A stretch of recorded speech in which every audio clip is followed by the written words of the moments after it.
มาสูงค่ะมาสูงพ่อแม่พี่น้องครับกูคนค่ะเมื่อในวันที่15เดือน2019ครับอันนี้เป็นรายการจิ้นแฉครับเขาค่ะเป็นมาดัดลองหลากหลายอีกนึงเมื่อในก็เปิดว่าออกศิลออกว่าออกสายเขาค่ะเดี๋ยวมาลาดลองจิ้นแฉเขาเดี๋ยวมาจัดหงจุ้ยครับเดี๋ยวมาจัดหงจุ้ยที่ตั้งสามเหลี่ยมทองคำและตั้งเมษายตั้งตาคิเล็บใช่ไหมครับสังว่าพ่อแม่พี่น้องเขาอยู่ตั้งตาคิเล็บอยู่ตั้งสามเหลี่ยมทองคำตั้งเมษายใช่ไหมก็พอเผยเขาจัดหงจุ้ยเนี่ยก็เปิดทบตัวจิ้นแฉได้ครับเพราะว่าจิ้นแฉเต็มมือกับตั้งนั้นครับเต็มมือจัดหลังหงจุ้ยพ่อแม่พี่น้องเขาตั้งสามเหลี่ยมทองคำตั้งเมษายตั้งตาคิเล็บครับโจเข้าอันจิ้นแฉมือจัดหงจุ้ยในโจเข้าออกตั้งในเขาค่ะรายการถ่ายทอดสดเขาก็เต็มมีครับนะรายการจิ้นแฉในเต็มมีครับเพราะว่าจิ้นแฉเดี๋ยวเข้าตั้งกันเนาะก็ออกเข้าตั้งมาพวกมือตั้งเมืองพงมือตั้งตาคีเล็บเมษายสามเหลี่ยมทองคำยอในซ้ำเด็กกว่าตั้งเมืองกอกครับเพราะกว่าตั้งเมืองกอกก็ถึงวันที่เช้าปลายปุ่นกันเนาะเด็กกว่าวันที่เช้ากันในเด็กกว่าตั้งเมืองกอกกันเนาะก็เพราะฉะนั้นได้แต่ขึ้นไว้ถึงครับพ่อพี่น้องเขากาจูจิ้นแฉออกเข้าตั้งในเขาก็แต่เต็มได้ด้วยรายการจิ้นแฉครับก็จิ้นแฉก็เมื่อใดก็เพราะว่าขอบใจกูก็ค่ะขอบคุณกูก็เอาของตอนมาตอนปันผู้ด้วยรายการตั้งเซ็งครับผู้ทำยินรายการกูก็เมื่อใดก็จะมีของตอนปันกูก็ค่ะเนาะของตอนนั้นจิ้นแฉติดตอนจำเพราะว่าผู้โดยเผยเคยทอมไล่ด้วยเปิดต่างฮัททัดนั้นก็เคยตอบด้วยถามด้วยจู้ด้วยเนี่ยนะจู้ด้วยเปิดต่างฮัททัดเนี่ยก็เมื่อในเด็ดจิ้นเฉดด้วยบรรดาลายกันเนาะด้วยบรรดาลายก็การเพราะว่าจะในรายการเนี่ยมันจะด้วยบรรเปิดในหนึ่งก็ใน1,500กันเนาะ1ก็1,500เพราะว่าเจอข้าวยำรายการก็การในข้าวยำรายการเนี่ยมันจะรัดว่าเผยก็ย่อกดแชร์นะกดแชร์ก็ถามอะไรกันเนาะนะกดแชร์กดถูกใจกดแชร์แล้วจังไปโทรมาถามเบอร์โทรมิตรยังตั้งหลังลุงเสียในกันเบอร์โทรก็มีอยู่064 332 232 426ครับอันนี้ครับพอมีน้องเขาโทรเข้ามาโทรถามเขามาได้หนึ่งก่อนโทรเข้ามาโทรเข้ามาก็ติดต่อกันกันนะก็โทรเบอร์ที่เขาดัดนะครับเบอร์ตั้งหนึ่งเนี่ยเพราะเป็นเบอร์จิ้นเฉนนั่นได้เป็นเบอร์ถ่ายทอดสดนั่นได้ผมจำตอบกันเนาะแต่ได้โทรตั้งหนึ่งนะ064 232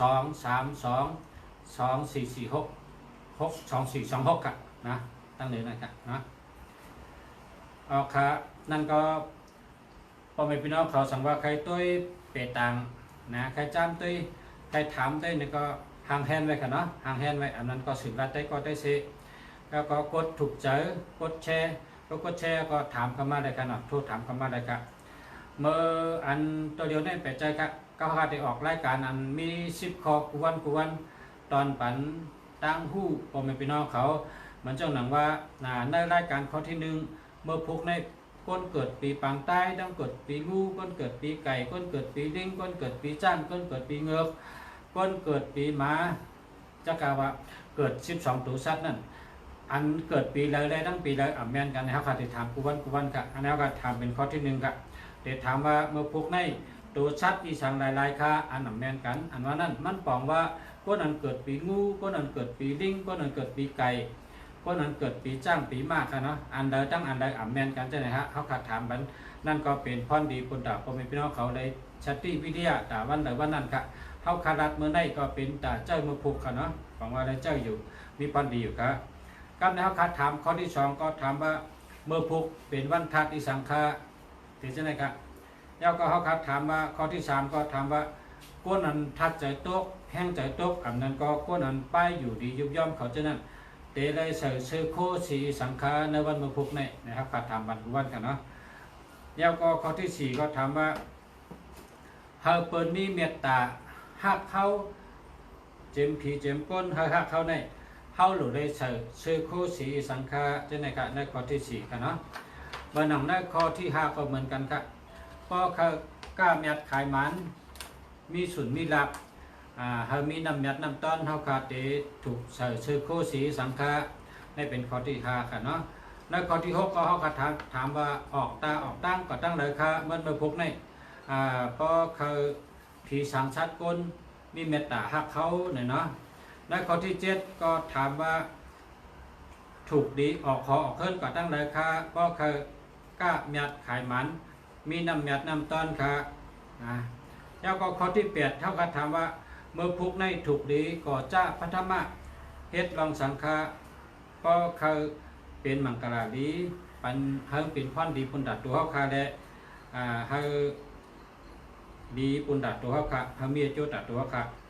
แล้วก็เฮาก็ถามแล้วข้อที่เก่าก็ว่าถามอันใดอ่ำถูกดีเฮ็ดเมียวเลยถูกดีเวอันใดอ่ำถูกดีเฮ็ดค่ะเนาะแล้วก็ข้อที่10ก็ได้ถามลองผู้หญิงเขาเจอป้าต้องป้าสันเถมีมันเขาหรือได้สติวิทยานั้นมีตีหลายตีกะตีหลายใช่ไหมครับได้เป็นหัวข้ออันนั้นก็ถามอยู่กูวันกันเนาะในความถาม10ข้อนั่นก็แล้วก็เฮาก็ท่านก็เฮาก็อุกกะกันได้ก่อนย้อนผิดปังจินแสมาทบพ่อแม่พี่น้องเขาเพราะว่าเฮาก็อุก10ข้อก็แต่ละด้วยไปตามเมื่อในด้วยบรรดาหลายกันเนาะด้วยบรรดาหลายก็เฮ็ดมันข่าวดัดเหมือนกันนั่นน่ะกดแชร์แล้วก็ถามมากันเนาะเดี๋ยวด้วยบรรดาหลายกันนั่นก็เปิดกันกันเนาะพ่อพี่น้องเขาเปิดกันกันเนาะเชิญจินแสมาครับ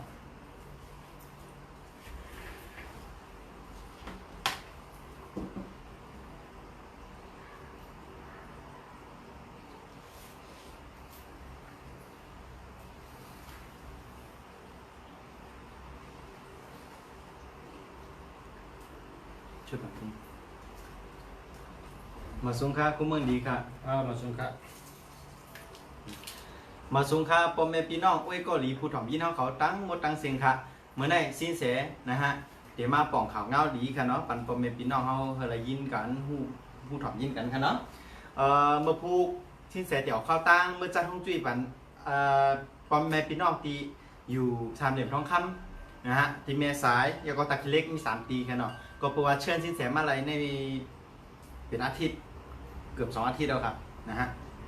เป็นพี่น้องที่อยู่สามเหลี่ยมทองคำนะฮะแล้วก็พี่น้องอันอยู่เมียซ้ายนะฮะแล้วก็พี่น้องอันอยู่ตะเล็กนะฮะก็เลยเชิญสินแสเขามาก็ตกคิวเขาเจ้าค่ะเนาะเพราะสังว่าพออยู่สามพิมพ์พร้อมจำนั่นมาที่เป็นเจียงไฮ้เจียงแสนเมจันสามเหลี่ยมทองคำที่เป็นเมียซ้ายก็ดีที่เป็นตะเล็กของลึกที่เราก็ดีอันจำพิมพ์พร้อมเจ้านั้นครับโทรเข้ามาหาสินแสเลยครับเจ้าหมายหนังหมายพงขับเขียนไว้ตั้งหลังเลยครับนะติดต่อเข้ามาหาสินแสเลยครับก็เปิมมันต่อตั้งสินแสในสุเจ้าเตซักษาทั้ง2 หู้ครับสุเจ้าเตซักษาอำรูเลยเสี่ยงจ่ายปันการลดการสินแสก็เปิว่า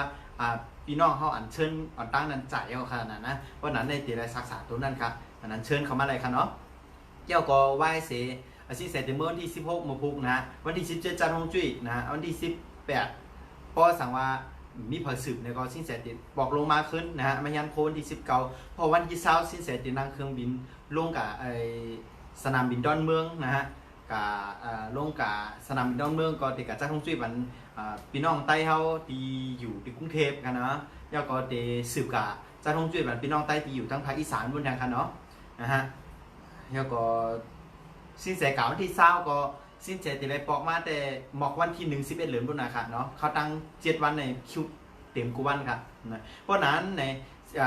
ออกวันหน้าว่าสายเอาในแล้วขิงข้าวยามดีเอาในเมื่อว่ามาเจ้าอินจังเหนืออันหนาเตะมาหนาดิ11 โมงอยู่ว่า10 โมง11 โมงนะฮะก็กลับมาในมาเจ้าอีนึงก็เพื่อหางในสินแสพอเดี๋ยวเงินเอาข้ามปันสู่เจ้าก็สู่เจ้าเต็มมีเหลือเขาสินแสเนาะพอเดี๋ยวแกเอาเสียงปันสู่เจ้าก็กูสู่เจ้ากับตู้ขายเมื่อในสินแสเต็มมาใจจื้อเดี๋ยวเอามัดด้วยเปียต่างเป็นลายๆครับปกติเนี่ยพออีกด้วยเปียต่างสินแสเนี่ยหลวงเงินมา1,500ย่อก็หลวงจ้องคิวเปิดคิวดังเมื่อในผมจะเช่นนั้นครับเพราะว่าจบรายการ10 ข้อในสู่เจ้าโทรมาหมายพวกนะครับ0642322426เนี่ยโทรมานะเพราะต้องวันเหลือนปีเกิดไรก็เต็มด้วยเปียต่าง5 ธาตุปันเพราะต้องวันเหลือนปีเกิดไรก็ต้องเปิดไพ่ตาติปันถามอะไรก็เหลือ1 ข้อกับกดไลค์กดแชร์กดโทรเข้ามานะฮะสู่เจ้าโทรเข้ามาอย่าสู่เจ้าลาจืดเฟซสู่เจ้าเขาติดกดข้อกับช็อกด้วยเพราะว่าแชร์เตี้ยแช่ในต้องเป็นหวยโลกนะเป็นสาธารณะเพราะหันว่าแช่เตี้ยเขาสองด้วยปันเพราะโทรเขาไม่เขากดขอด้วยพันแช่ห้องด้วยครับกติกาเฮ็ดจอมกติกาเนาะเฮ็ดจอมมันปักเปิงนี่นึง เฮ็ดจอมเปิ้นเฮาว่าครับเป็นนะ ปักเปิงเฮ็ดจอมปักเปิงเฮาวางไว้ค่ะเนาะกดไลค์กดแชร์เพิ่มเป็นหวยลูกแล้วเพิ่นกดดังนำเลยหันนั่นขนาดนะเดี๋ยวก็โทรเข้ามาค่ะคอมเมนต์มาตั้งเฟซผมสอนค่ะนะน้ำครับโทรมาครับพงมีไหนครับก็โทรเข้ามาติดเปิดลำโพงให้ติดรัดครับรัดจื้อรัดอีเกิดเลินเกิดวันเกิดข้าวยำเกิดถามมาอะไร1 คอครับ1 ก็ปัน1 คอนะปกติ1,500แต่มื้อนี้สินแสตัวปันฟรีนะฮะ เป็นอะไร ตัวปันหลายๆนะฮะเอาครับคุณมึงดี เอาครับแต่ไรตัวไปตังเขาเนาะเขาคัดทำแมนตั้งก็ถามยาวก็เลยตัวไปตังคำเดียวกัน ก็สั่งว่าใครเอาปอมเป็นพี่น้องก็เลยด้วยไปต่างฟรีก็แช่บันเขาเลยยินจอมเขาจะได้กดแช่กดโทรเขามาถามในขนาดนะปกติเสียเงิน1,500เมื่อไหร่ด้วยปันฟรีด้วยปันหลายครั้งเมื่อไหร่ก็ละนึงเขาถามนะครับคุณมึงดี เอาครับหัวข้อแนะนำบ่มีพี่น้องอ้อยดีผู้ถอมพี่น้องเขากูก็คนค่ะในเป็นรายการจิ้นแชร์ครับเมื่อในวันที่10 เดือน2019ครับออกรายการกูวันครับข้าวยาม8 โมงกลางค่ำครับถามตอบปัญหากูรองเกดิตไทยแจงแรงๆนะครับหัวข้อความถามมี1 ปัจจัยนะครับข้อที่ 1เมื่อพวกเป็นตัวสัตว์อีสังหลายๆครับอันอ่ำถูกอ่ำแม่นกันครับ มึงพูกในหลีอ้ำค่ะเนาะเมื่อพูกในเป็นเลินหมาวันหมาแล้วก็ขิงข้าวยำในเป็นยำหมาเพราะนั้นเนี่ยจะมีหมา3 ตัวค่ะนะว่ามึงพูกเนี่ยเลินหมาวันหมาแล้วก็ยำหมานะฮะเมื่อพูกเนี่ยเป็นวันหมาย่างนะครับพูกหมาย่างหมามี3 ตัวหมาหมู่ซ้ำล้ำกันตั้งหางค่ะล้ำกันตั้งเงือกก่อนนั้นเนี่ยผู้เราอันเกิดเป็นปีโตซัสอันเป็นหมาในตั้งเงือก2 ปีโตซัสในเตรียมเมียนกันค่ะเนาะเพราะนั้นจึงไหนพอเกิดปีหมาเกิดปีเงือกอะไรก็หรือไว้ชาตินึงค่ะย่อก็ปองว่าค่ะปองว่าพี่น้องใต้ก็หรือพี่น้องมันก็มีสตินค่ะเนาะเพราะนั้นจังบอกว่าเป็นการหย่ากันเนาะก็ในวันพุธนั้นหรือมีสติค่ะอันเป็นโกนอันเกิดเป็นปีโตซัสหมาและตั้งเงือกกับพวกมันดีค่ะ ครับครับทำข้อที่ ข้อที่ 2ครับเมื่อพกเป็นวันทัดอิสังคะ เมื่อพูกเป็นวันทัดไพ่เหย่ครับนะทัดไพ่เหย่ทัดไพ่เหมือนตาวันนั่นครับเหย่เตะนะอุบตั้งกับพระนั่นปองว่าเมื่อพูกไพ่ตั้งเหลืองก็เหย่ตั้งซ้ำมีหมาเปิด3 ตัวนั่นปองว่าพูกก้นในตีเจอปิดเจอปัดเจอลำเจอให้พูกก้นจะเจอให้เจอหลุดเจอไม่กำนั้นในซื้อไหนเปลี่ยนไรก็นะฮะอย่าไป อย่าให้มีปริศนาสัง อย่ามือเปียสนักนะอย่าไปขึ้นกันรัดอย่าไปขึ้นกันเฮ็ดอย่าไปจ้อมจากตัวเจ้าก่อนนะเพียวพวกหมา3 ตัวเนี่ยมาเปิดส่วนจากมือปุ้งเนี่ยก็นั้นเนี่ยเอาหลุยอะไรถ่อมทำไมอิตาลีอินก็ดีกับปุ้งเนี่ยอยู่ที่กัดเย็นๆนิดนึงถ่อมเพ่งจ่อๆนิดนึงกันเนาะแต่ปีจะปิดจะป้อนอ่ะเพียวคำปุ้งมันเป็นวันปีใหม่อย่างไม่ลงกันเนาะวันนั้นว่าชื่ออะไรครับปุ้งเหลียดปีใหม่แห้งๆกันเดี๋ยวคำปุ้งเนี่ยเหลียดปีใหม่ทั้งวันใหม่แห้งๆอ่ะไหนๆครับปุ้งมันดีครับ เอาครับ เป็นวันถัดไป ความถามข้อที่ 3ครับเมื่อพกถูกดีใส่ซื้อโคสีสังฆะบกเกินเจิ้นทัดแต่ตกอันนั้นก็ไปอยู่ดียุบย่อมเท่านั้นครับ เมื่อพูค่ะถูกรีใส่เสื้อข้วนเป็นสีเหลืองค่ะสีของค่ะแล้วก็สีก่ำออกมาคือค่ะเนาะฮะมีเจาหนังการพวกมันนี้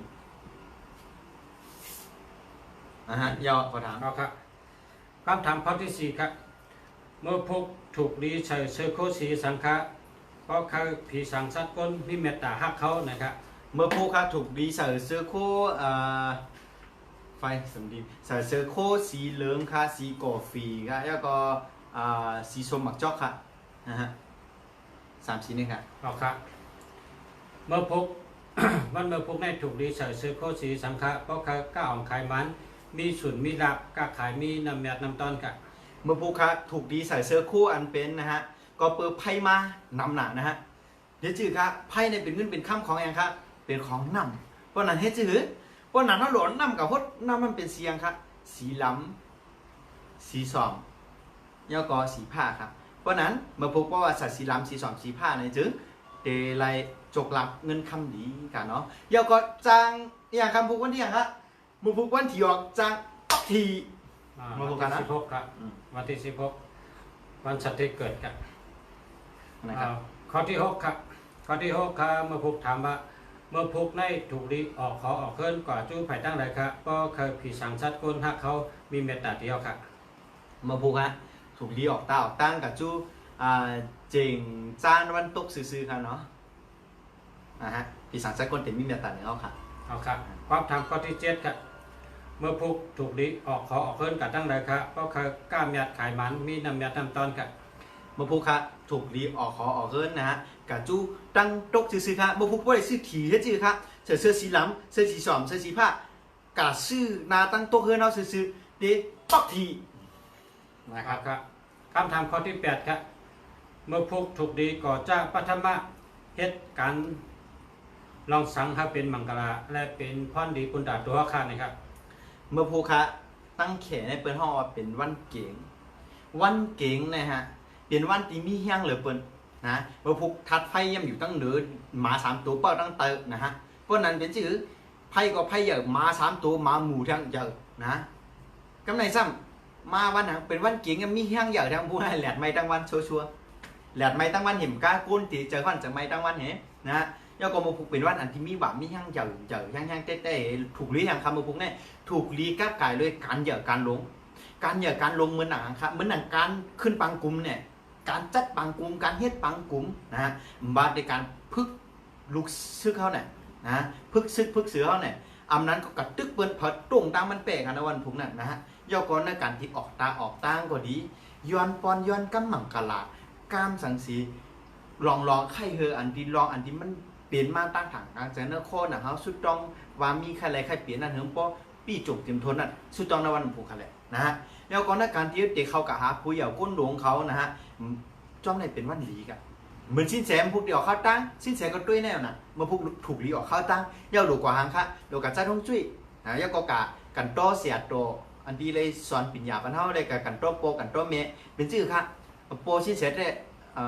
อยู่นี่ป่ะเนาะเจ้าเมสิ้นแสด้านข้างแล้วก็ชื่อกันโตโปกันโตเมก็ปุ่มเมื่อพวกนั้นเก่งขนาดสิ้นแสก็ด้วยวันเหเฮ็ดจอมเหออกเขาหันพรหลีจับมาลัดในโปรเมพี่น้องของเขาเนาะกูเมียวอันสิ้นแสไรลันในโปรเมพี่น้องเขาเนี่ยสิ้นแสเขาเฮ็ดตูทบมากูเมียวค่ะจานด้วยค่ะอันบัมเฮ็ดด้วยจุ่มน้ำตีตายได้เหรออันว่าดีกาเถินการ้อยกาในญาอันเถินลำได้เหรอเพราะนั้นในสิ้นแสจามด้วยกูเมียวหันว่าอันว่าป้อมดีเฮ็ดในพีถึงมาคำเดียวอันว่าลีเฮ็ดบ่เฮ็ดหันพ่อนดีคำเดียวก็นั้นสิ้นแสในเฮ็ดจอมปักเปิงหนังสิ้นแสเฮ็ดจื้อหือไรพ่อนจ้าพ่อนดีจื้อหือตัวทบจื้อบ่เอาลองอันว่าอ๋ออันในเจ้าเตะเจ้าไรเตะขึ้นกับปานเตะแล้วก็ตัวทบเตะเอามาลัดในโปรเมพี่น้องเขาค่ะเนาะเพราะนั้นมาพูดเป็นว่านังค่ะเขาหาคนจากคนหลูกซื่อไหนค่ะเนาะย่ออย่างไรแทงหือไหนกะหาการหางานค่ะเตะจ้าเฮ็ดกันเหมือนค่ะเนาะวันผูกลีค่ะเนาะนะเตะจ้าเฮ็ดกันเหมือนอำนาจกะหาการหางานนะฮะกะหาเจ้านายกะหาบ่เล่งแม่เล่งนะฮะกะหาอวยก็กะหาพี่น้องนะฮะเมื่อพูดเขาสิ้นเสร็จกะหาพี่น้องนะฮะกะพี่น้องแล้วก็กะหาเงินหาคำนะฮะก็กะจะต้องชื่อหาเงินหาคำเจาะนะฮะต้องนำในเป็นเอาวันเก่งยิกวันเก่งยิกเนี่ยเป็นวันที่อ่ำลีจุดอ่ำลีรุดอ่ำลีขาดนะฮะวันเก่งยิกเนี่ยเป็นวันที่เขาตีเข้ากับฮับตำแหน่งก็ไล่อำนั้นตึกย้อนลูกย้อนเตาก็ไรนะแต่งงานกันมิงกะลา2กำลังถึงเนี่ยไรมีลูกกะย้อนผู้กะมีลูกกำเดียวนะฮะกำไรเฮ็ดจื่อทางคะในการที่ปลูกเสาจอมตั้งเสาขุดดินเนี่ยพังซุบเนี่ยแม่หอแม่เฮือนเนี่ยแม่คูแม่ของเนี่ยนะฮะคืนเสาเอกบัดเมื่อผู้กะแต่งงานมิงกะลา2นะแต่งงานมิงกะลา2ออกข้าตั้งตรงนี้ลีครับผมพุกนะว่าอะไรดีกว่าว่านั้นวิจัยไหนครับคุณมือดีอันดินนะครับครับคำในเมื่อพกวันเมื่อพกนี่ครับอันอ่ำถูกดีเฮ็ดจะมีสังของครับเมื่อพกอันอ่ำถูกดีเฮ็ดนั่นก็เป็นวันเก่งยิกวันเก่งยิกเนี่ยอันอ่ำถูกดีเฮ็ดเนี่ยนะฮะอย่าไปเมื่อไกลเขาว่าคืนเสาเอกเสาจอมเนี่ยแปลว่าเฮ็ดการก่อสร้างนะเมื่อพกอันอ่ำถูกดีเฮ็ดอ่ำถูกดีแต่เจ้าพระธรรมะเฮ็ดการก่อสร้างครับดีเฮ็ดกันเนาะเดี๋ยวในการที่เปิดทางเข้ามาเปิดยุ่งเข้ามาเปิดสางเข้ามาจำได้อำลีครับลีเปิดยี่คอมลีเปิดยุ่งสางมาแล้วก่อนลีที่ชื่อครับอำลีแข่งเฮือกันอำลีพึกขับเฮือมาพุกนั่นอำลีพึกพายเฮือย่อก็ชื่ออำลีเอาเฮือลงนำดังครับอำลีแข่งเฮือกันในวันมาพุกนั่นก็เปิดว่าป้อนเป็นวันเก่งยิกแน่ๆมันจึงหัวเดี๋ยวมีเพนำเลยเซอันที่เป็นลองดีอำลีเฮ็ดในวันพุกนั่นมีอย่างครับขุดน้ำบ่อนะก่อศาลาอำนั้นก็เปิ้นน้องว่าก่อกองมูก่อศาลาครับการก่อสร้างนั่นแหละเพราะว่าขุดน้ำบ่อขุดน้องจำได้อ่ำดีเฮ็ดค่ะย่อก็อ่ำดีเฮ็ดทางด้านไหนพึกขับก็คือเอาคือลงน้ำ แข็งเฮืออันนั้นก็อ่ำต้อนยำขี่เฮือปอกเลยกะขี่อันนั้นก็อ่ำต้อนลงน้ำลงหนองให้ปอกเลยลงเพราะนั้นเนี่ยมาพกคือมีสติลองไหนครับในการตีตีคุณน้ำบ่อยตีลงเฮือเอาเฮือลงน้ำอันนั้นก็มีปางปล่อยแข็งเฮือเนี่ยมีสติอย่างนำค่ะเนาะจางมีคนตายครับเอาครับ มีสติกันเนาะ ไว้สติครับ คำในคำถามข้อที่10ครับผู้หญิงเจอป้าต้องป้าสันเทในม่านเขาจะได้ถูกดีได้สติวิทยามีตีอะไรครับ ถูกดีไรมีสติวิริยะก่อนนั้นมีคอเหลวครับคอเหลวนั้นมีอย่างครับเมื่อพุกเมมันอันจะต้องป้าสันเทเขาเจ้านะฮะอย่าไปกายอยู่ที่พัตุยาเพราะว่าการเล่นพัตุยาพัตุลงกันนั่งเล่นพงกันนั้นก็ลีใกล้เขาใกล้ออกนะก็ลีเนี่ยลูกมันจังกับตุ้มเตอลูกเยลูกจังโลอะไรค่ะเนาะเพราะนั้นไว้สติคอในกายอย่าไปกายอยู่จำพัตุยาอย่าไปใกล้เขาก็ใกล้เขาใกล้ออกนะเดียวค่ะเนาะเอาละค่ะ10เขาก็ถามเต็มทนแล้วเผอใครตัวไปตามที่สินเสปกติสินเสตัวก็ละ1,500เหมือนในเป็นยังครับเหมือนในพอโทรมาในรายการสินเสหนังหลายวง0642322426เนี่ยตัวปันฟรีครับก็ละ1,500ปกตินะแต่ว่าพอโทรมาในรายการเนี่ยตัวฟรีค่ะเนาะถามเลยก็ละ1 คอครับเพราะใครตัวไปต่างกันล่าทัดปันปีเกิดเดือนเกิดวันเกิดเขาย่ำเกิดเขามาสวัสดิ์ต้องเขาติดเปิดไพ่ตาทิพย์ตัวปันครับนะฮะเอาละเขาติดเปิดทับรายการเอาค่ะเนาะนะฮะศูนย์เราถึงเรา064232โอเค4426นะฮะ06423244 0642324426ค่ะเนาะเอาละครับเขาตีแล้วย้อนอีกโอเคกลับมาเขาตีเปิดไพ่ค่ะเนาะสุดนะอินสุดนะเขาตีเปิดไพ่ครับเขาตีตัวปิดต่างกันแล้วไพ่ตาติมรายการตัวฟรีค่ะเนาะปกติ1,500ครับพอโทรมารายการในตัวฟรีค่ะ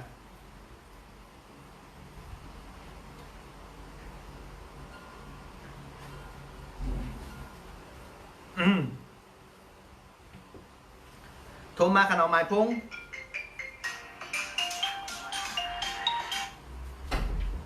มาส่งค่ะอ๋อค่ะชื่อยังค่ะถ้วยคำค่ะคำถ้วยอ่ะถ้วยคำช่วยคำอ่ะอ๋อช่วยคำถ้วยคำเนาะถ้วยคำโอเคตีด้วยจ่องต้องปีเกิดค่ะเดือนเกิดค่ะลูกวันเกิดค่ะลูกยามเกิดค่ะลูกป้อนนั้นนะฮะเกิดปียังค่ะ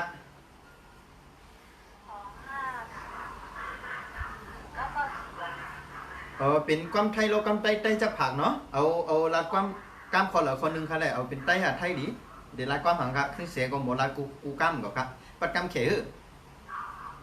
เอากล้ามไต้ก็อะไรเนาะเอาหนึ่งเห็น98 94เนาะเอาครับเย้าก็เป็นเรือนนางค่ะเดือนกุมภาไหนเนาะเดือน2 กรกฎาคมวันนั้นวันที่ยังค่ะอ๋อวันที่26นะคะอ๋อเป็นวันที่26ค่ะนั่นวันนั้นเนาะ26เดือน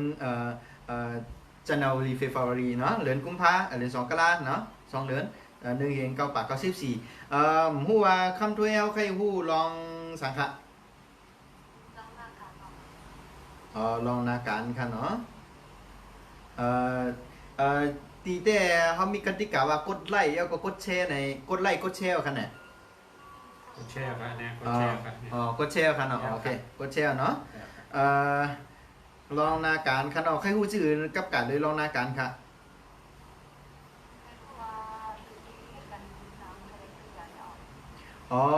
ก็เปิดหน้าเขาเนี่ยนะเป็นก้นทัดน้ำเลขค่ะทัดน้ำเลขน้ำซ้ำมีกี่นะฮะน้ำมีกี่เพราะน้ำมีกี่ในเชิง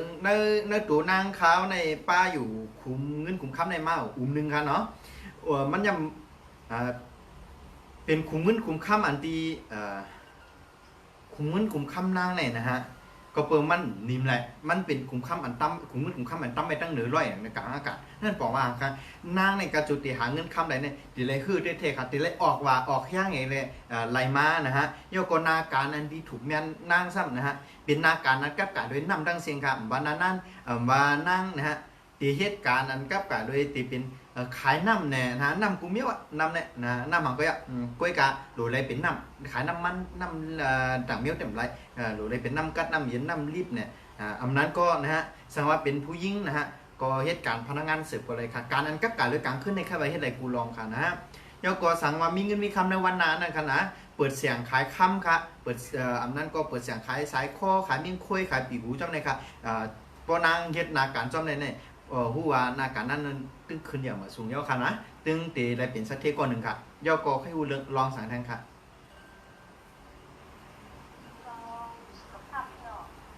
ลองป้ายอยู่ดีกันเนาะลองป้ายอยู่ดีนะฮะกำมาเช็คกันโอเคลองป้ายอยู่ดีนะฮะนั่นเหลือในนะเฮอมีสติลองกู้หูค่ะเนาะกู้หูจังเป็นหนึ่งค่ะคนหูค่ะเนาะคนหูในจังปลายมันจังแตกนะปลายมันจังแตกเฮ้คนหูจังแหงง่ายจังสีง่ายจังหลวงง่ายจังโฮงง่ายค่ะเนาะเพราะนั้นเฮอด้วยคนหูอีกหนึ่งค่ะนะฮะเดี๋ยวก็เฮอด้วยอย่างแท้ไหนเฮอมีสติลองกับกายเลยเกี่ยวกับป๊อดกู้หูค่ะจังเป็นหูนักหูว่าน้องหัวเจ็บหัวใครหัวขึ้นนั่นขนาดนะส่วนไล่เก้งซ้ำก็เพราะว่าอันเข้ามาในเป็นไม้ค่ะไม้เลยลิ้นนะฮะที่อย่างเรียกว่าหัวเจ็บหัวใครหัวขึ้นในลิ้นนั้นมันตับเป็นน้ำในสมองก็เป็นในสมองเท่าไหร่มันมีน้ำ70%ในลิ้นน้ำเขามัดผมแบบในเป็นชื่อเนี่ยน้ำมันผืดค่ะมันรออะไรดีมันเดียนอะไรดีเพราะมันเดียนอะไรดีเจ้าในจึงในจังเป็นเจ็บหัวในขนาดนะเพราะน้ำมันจังกาแล้วมันถิบที่ก่อนแต่เจ็บหัวเพราะนั้นจึงไล่เก้งแต่นะซ้ำมีไม้เข้ามาทางเห็นในไม้กับขนหูนั่นน่ะไม้เนี่ยมันขึ้นติ๊กยาวติ๊กเพราะมีคนแตะขนหูก็ยาวติ๊กเพราะมีคนแก๊กนะเพราะนั้นเนี่ยกับไก่ตัวขนหูไล่เก้งให้จืดครับไล่เก้งเอาคำมาครับเอาคำในเจ้าเสียงในใส่เสื้อโค้ทสีขาวครับเนื้อเหลือในตั้งเหลือในพยายามใส่เสื้อโค้ทสีขาวเขาไว้นะฮะเอาสีขาวในทัดคำตัวแต้นทัดคำในกับพันไม้ในป่องหางในกับแห่ไว้ไม้อันเป็นเพี้ยนนะฮะเย่าก็ลิ้นในซ้ำเป็นแม่ของคำนะเพราะเดี๋ยวเอาคำเนี่ยกับคูดเอาหน้าลิ้นเพราะนั้นเนี่ยเขาหลุดอะไรใส่เสื้อโค้ทสีคำเนี่ยมันแห่อะไรตั้งลิ้นเนี่ยมันขึ้นกับแห่กังอะไรตั้งไม่ทางเพราะนั้นเนี่ยเพราะใส่เสื้อโค้ทสีขาวเนี่ยก็อันว่าลองเจ็บหูอันนั้นก็ลองคนหูนั่งที่มีปัญหาจำนั้นเนี่ยจำไหนเกอะไรค่ะเนาะเดี๋ยวก็ไปมีสายของเงินสายข้อคำแบบมิ่งกล้วยเงินมิ่งกล้วยคำจำไหนก็เสิร์ฟปันได้เหลือในหนักกำใกล้สายอินก็จะเป็นลองดีครับเดี๋ยวก็พวกกินนะฮะเพื่อกินตั้งกินอันที่มันเป็นสีขาวๆเป็นหูปึกเนี่ยนะฮะมาถูกกินหูเนี่ยนั้นก็อันมันขาวทั้งสิ้นนะมันเป็นทาดคำอ่ะเพราะนั้นกินอันสีขาวๆจำไหนก็จะเป็นลองดีค่ะเนาะสังวาสูงไว้พระเจ้าพระลาค่ะเพื่อกล่าวไว้ตีทัดลอยสูงๆตีมันเป็นสีข้ามมือกับชุดร้องกับอยู่หึงอีนึงกับนั่งลมปัดเอาอะไรหันกองมูข้ามเเนี่ยก็เลยลมปัดเอามันจังหวะถีบเอาลมตีกองมูนั้นมาเข้าตัวเขาอีนึงอันนั้นบอกว่าเขาเติมพลังทัดคำของนั้นตัวเนี่ยมันตีหลอดแบบภายในครับลายแกเส้นเสียเนี่ยขึ้นกับปันเป็นเจ้าไหนครับเอาใครหูลองอ่านกันครับชื่อครับก่อนมีสาวกันเนาะใครผู้สองข้อกันเนาะปกติได้สินแสเดี๋ยวถามข้อเดียวครับนั่นเมื่อใครผู้สองข้อก็เนื่องจากเป็นลูกค้าก็ทนหนึ่งในตอบปัญหาข้อเองกันเนาะเอาละก็เปิดนางในเป็นคนทัดน้ำเนาะคืออะไรใส่ซื้อโคอันเป็นสีขาวครับสีเงินกับสีค้ำกันนะฮะแล้วก็สีขาวสีเงินสีค้ำในตีให้เธอนางเนี่ยนะฮะเป็นก้นตีผีหันก็ผีหักก้นหังก็ก้นหักนะผีสังสักก้นเนี่ยแต่มีเมียต่างเนื้อนั่งแล้วก็พอเล่งไม่เล่งเขาก็ลีนะฮะอันนั้นก็นั่งตีแต่นาฮอโตเฮิร์นก็ลีเหตุการณ์ทางก็ลีในเปิ้นตีมีเมียต่างเนื้อนั่งค่ะสายก่อนเสียนตีให้เธอนั่งเป็นสัตว์ที่ในจานป่าในมีเงินมีคำอะไรก็สีสอบค่ะสีผ้าค่ะสีล้ำค่ะเพราะใส่3 สีเนี่ยนั่งเนี่ยนะเจ้าป้ายอยู่ดีเต็มทนค่ะแล้วก็ลองเงินคำลองเปลี่ยนสัตว์ที่ในก็เตะคู่ว่าตึ้งติดอะไรมีเงินมีคำในจัดปันเลยค่ะตีอ่องหมิ่นในจัดปันของน้องเขาขออะไรเนาะภาษาเชอโคสีจำนะครับในการจะกระเป๋าเงินก็จะนั้นครับจะกระเป๋าเงินเหมือนเขาสินเสียรายลักษณ์กับสีขาวสีเงินสีค้ำแล้วก็สีล้ำสีสอบสีผ้านะครับเนาะจะกระเป๋าเงินจะนั้นจากสีเชอโคจะนั้นก็จะเป็นรองดีค่ะเนาะสาวไหวหัวนอนค่ะไหวหัวนอนกับชุดตั้งตุ๊กก็ไรอันนั้นก็ไหวหัวนอนกับชุดตั้งห่อซื้อจำในก็ที่ได้จัดปันนางในแค่หันนำตอนควันดีมันไว้ไหนครับเอาป้อมมีข้อถามมันก็จะไหนคะเนาะเอาค่ะมาส่งครับโอเคสังวาพ่อแม่พี่น้องก็เลยนะใครถามไปต่างเขามาเหมือนหนังนั่งช่วยคำนั่งถ้วยคำในก็ โทรเข้ามาเนาะโทรเข้ามาเลยครับไอโฟน0642324426ครับปกติสินแสด้วยในปัญหาครับแต่ว่าในสินแสตีด้วยปัญหาอะไรครับคอมเมนต์มาในนับสอนครับเนาะหรือโทรมาหมายพงในก็ครับนะฮะคอมเมนต์มาในภาพครับโทรมาครับหมายพงในครับนะฮะโทรมาหมายพงในครับเนาะ0642324426ครับโทรมาครับสินแสเปิดครับอยู่ครับเนาะ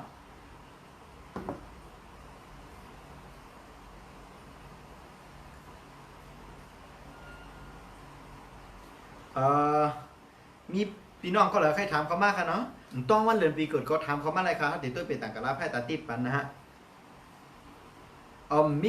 มีพี่น้องก็เลยใครพูดกันเนาะมีพี่น้องก็เลยใครตัวเป็นต่างครับมีบทโทษเขามามีก็เหลวไว้ค่ะเนาะเต็มไกลนะฮะเพราะนั้นก็นั่นเมื่อพี่น้องเขาใครตัวเป็นต่างก็เขาได้อุบลองอุบลองเบอร์ดีอยู่เพราะนั้นเนาะพี่น้องเขาใครตัวเป็นต่างเนาะน้องเขามีบทโทรใหม่ก็ลงนะปกติสินแสตุ้ยพันหาค่ะเนาะแต่ว่าในสินแสตุ้ยปันลายๆค่ะเอามีกากุกางกับกดไลค์กดแชร์ค่ะเนาะกาต่างกลุ่มเสียงนะฮะโทรเข้ามาส่งค่ะอ๋อค่ะจองกดไลค์กดแชร์เด้อค่ะอะไรก็ข่าวชื่อทางการชื่อเฟซยิ่งเย็นค่ะยิ่งเย็นเอาเด็กด้วยกันพอกดไลค์กดแชร์เต้นเนี่ยก็กดติดด้วยบัตรมาทำอะไรใช้กันชวนกันแล้วโอเคยิ่งเย็นมีแล้วเนาะจอยแคปหน้าจอก็ส่งเข้ามาบัญชีเสร็จด้วยครับลูกส่งเข้ามาที่จอยถ่ายหน้าจอก็ส่งเข้ามาบัญชีเสร็จด้วยครับลูกว่าไลค์แชร์เอาจะไหนครับถ่ายเข้ามาด้วยครับ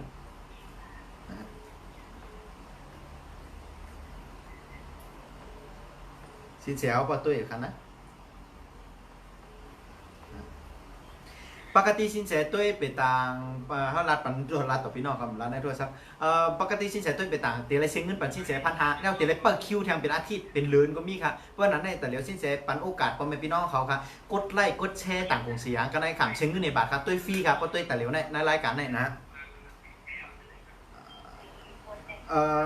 จอยตักฟิตเขามากก็เลยครับสินแสเดี๋ยวเขาด้วยครับเขียนชื่อไว้ว่าถือครับในพงครับในฟิตยิ่งเย็นค่ะเราหันในมียิ่งแต่ว่าอะไรเช่ค่ะเนาะโอเคเขียนตุ๊กตาเข้ามาเนาะโอเคอันยุ่มในค่ะเนาะเขียนไว้จือว่านั่งมนในค่ะเนาะนั่งเย็นยิ่งเย็นค่ะโอ้วันนั้นตักมาตั้งเพียรแล้วครับหลานนะวันนั้นแบงครับ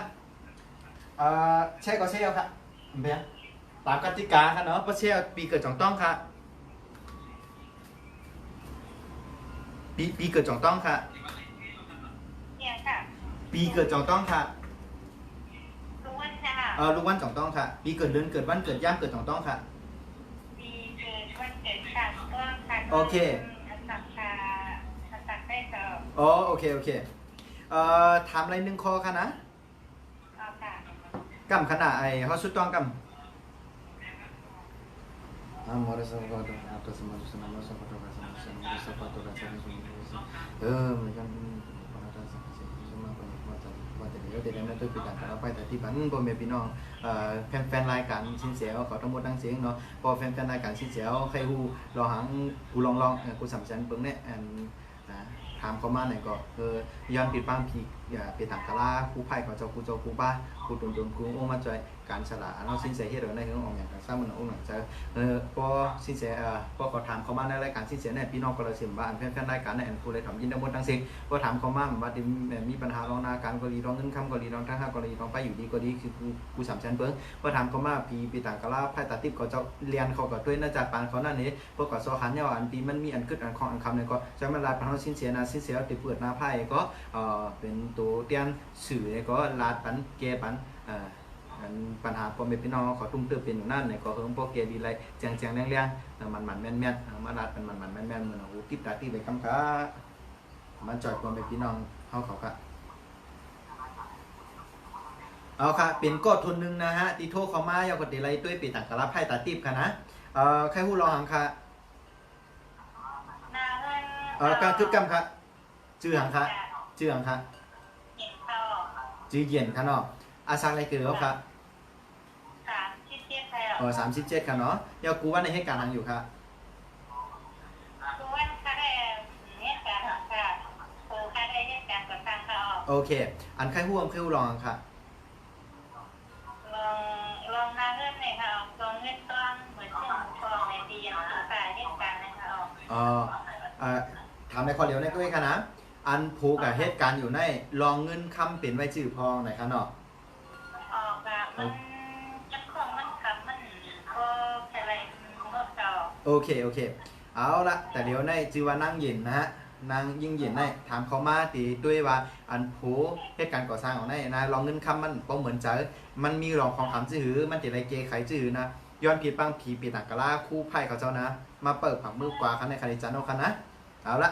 ถามเขามาคันเนาะ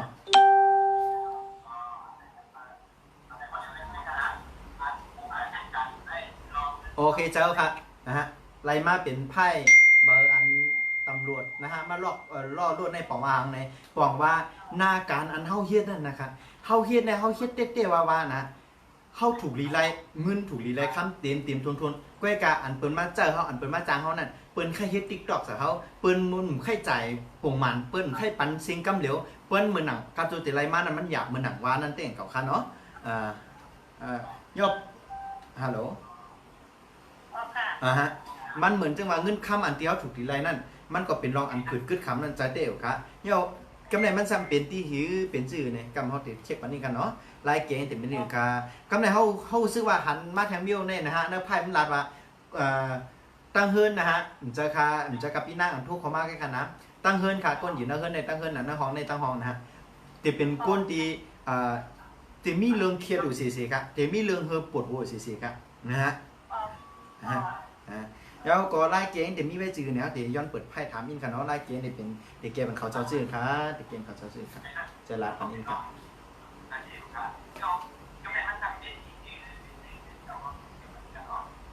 โอเคไพ่ยังมันลาแทงว่าเดี๋ยวก่อนนะจองมีลูกน้องค่ะ มาเร็วค่ะนี่ค่ะ เขาเป็นลูกน้องเปิ้นน่ะ เอาเหตุการณ์เป็นหัวหน้าบนจอ หัวหน้าเปิ้นแต่เขามีลูกน้อง ออกค่ะ แปลกเนาะหัวหน้าเปิ้นมีลูกน้องโอเคเบียงอ่ะ ห้องเพื่อนต้องให้หนักเขาห้องเพื่อนกับต้นสีไร่วันให้หนักเขา โอเคเพราะว่าเนื้อไพ่เนี่ยมันขึ้นมาจากไหนครับเดี๋ยวถามมาจากมีลูกน้องนะฮะขึ้นมาเขาก็เดี๋ยวก้นตั้งน้ำนั่นบอกว่าเฮ้ยเนี่ยมันขาดการสื่อสารกันนิดนึงครับเพราะนั้นเขาพยายามเขากันเน้นตีรองการสื่อสารครับมันป่องจะอย่าไปฮิปเนี่ยที่ได้รับการในเหตุการณ์ที่มันตีมีปัญหาเนี่ยตลอดเพราะนั้นสำคัญที่สุดในไพ่นัดว่าเขาขาดการสื่อสารในการที่จะสื่อสารต่อก้นมาจ้างเขาเกาหลีสื่อสารต่อลูกน้องเขาเกาหลีเขาต้องสื่อสารให้ชัดเจนแล้วก็ลาดกันมันมีคอมันคอย้ำนะฮะอย่าคือประมาณว่าอย่าเป็นเนี่ยที่ได้เอาการในเหตุการณ์เช่นนั้นเขาหลุดลาดมันเข้าใจเขาตั้งฝ่ายจ้างเฮตั้งฝ่ายลูกน้องเขาเฮนะฮะเขาคือเข้าใจกันนั่นกะเข้าใจมือหนักเขาในใจเขาใครเขาเข้าใจนั่นนะฮะเขาอุบเขาลาดกันเนี่ยเขาคือมันมีคอมันแก่นหรือไงเพราะว่าในไพ่ลาดมาเตะมันบอกว่าขาดการสื่อสารในขาดการสื่อสารด้วยติดแล้วครับไพ่เบอร์ไหนครับนั่นบอกว่าเขาปกเป็นมาจากการเขาก็อธิการในเขาหลุในหลุมีการเข้ามาแก่พวกมีการเข้ามาย่ออุบอินอ้อนก็กาเฮ็ดเอาเช่นนั้นพวกกาเฮ็ดเช่นนั้นเนี่ยปัญหาเนี่ยมันติดย่อมไว้ครับเพราะนั้นในสิ่งเดียวแก้ไขตอนในสิ่งเดียวคนตีเฮ็ดก็คือว่าอุบตั้งผ่ายมาจางเขาเหิงพอแจงแดงเดี๋ยวกำเดียวนะฮะเดี๋ยวก็อุบตั้งลุงน้องเขาว่าเขาขับการมาเป็นเจ้าไหนนะฮะอุบตั้งสองผ่ายโป้งไรเจ้าไหนเย้าไหนก็นะนาการเท่านั้นมันก็ดีขึ้นมาแต่ว่าไล่เกงยังมีแทงคอหนึ่งครับนะฮะมันลาบาหังไหนดีขึ้นสู่เจ้านั่นเขาดีอ้ามคอนนะเนื้อพายในร้านมากสองบาทเนี่ยนะฮะกำลังยกเนี่ยนะฮะสั่งตัวนั่นในก็จะเป็นก้นเงียบนะฮะนั่นในเป็นกับโซ่แทบไป ตั้งแต่ในเป็นกับโซ่แทบไว้นั่นปองว่านะกับโซ่สู่เจ้าเนี่ยฮะเอาไว้มันเป็นตีเป็นตั้งเอาไว้มันเป็นตีเป็นตั้งตั้นตั้มทีแล้วก็ตั้มตั้นวางทีแล้วก็วางตั้นไว้ทีแล้วก็ไว้จ้องเป็นนั้นครับเพราะนั้นในปัญหานะฮะหยาบครับเฮอสู่เจ้าเฮ็ดตีไว้กับโซ่ไว้เป็นตีเพราะสู่เจ้ากัดแล้วมาเอาไว้ตีนันตีเดียวนะเอาไว้ตีนันตีเดียวนะเพราะกูว่าเนี่ยกับโซ่เนี่ยมันลายว่านี่ตีรอรถชำมีตั้งเตอมองปอกมีตั้งเลยนั่นบอกว่าสู่เจ้าในไข่ไว้ตีแล้วก็เอาสู่กำจัดตั้นว่าพวกเปิดคลักพอสู่ตั้นตำตั้งเหลอตั้นวางตั้งเหลอตั้นเอาก็ไว้ตั้งเหลอก็สู่ไว้เพราะสู่ไว้เช่นนั้นในปัญหาสู่ดิ่งไว้บอกกันมันมีกับโซ่ดีตัวในค่ะเนาะเพราะนั้นสู่แค่เอากับโซ่ไว้เป็นตีนาการอันตีสู่เจ้ากึดคลองอันตีปัญหาถามเขามานั้นมันติดเกเลยค่ะเนาะเพราะนั้นผู้ปัญหาเอาค่ะเนาะค่ะเอาตีไว้กับโซ่เฮงไว้เป็นตีเป็นตั้งครับค่ะเพราะนั้นก็เพราะเอากับโซ่เป็นตีเป็นตั้งก็ปัญหาในตีรีขึ้นมากค่ะเนาะเอาค่ะมาสงค่ะ คนแชร์มีทั้งสอง มาสงค่ะเยี่ยวค่ะนะเอาค่ะเอาละพี่น้องก็เลยติดทุกข์เขามาแทนครับติดทุกข์เขามาแทนก็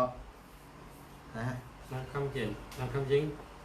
แชร์ก็โทรได้ครับ เอาโทรเข้ามาแทนครับมันติดสายขนาดมันมีเบอร์เหลียว โทรเข้ามาแทนครับพอจะเป็นผู้โชคดีไล่ต่อกะแต่เดี๋ยวตัวกับปันเอา2ก็ค่ะเนาะ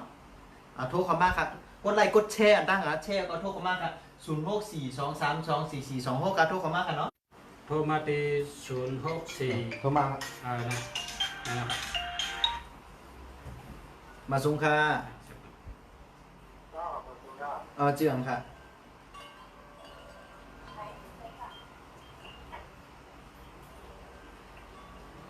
ฮัลโหลโทรมาก็ว่างกายซื่อๆ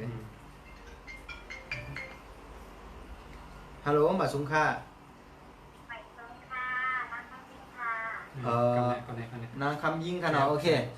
นางคำยิงกดแชร์ค่ะจ่องต้องปีเกิดเดือนเกิดวันเกิดย่างเกิดได้จ่องต้องค่ะต้องค่ะเกิดวันจันทร์ค่ะต้องวันจันทร์ด้วยค่ะ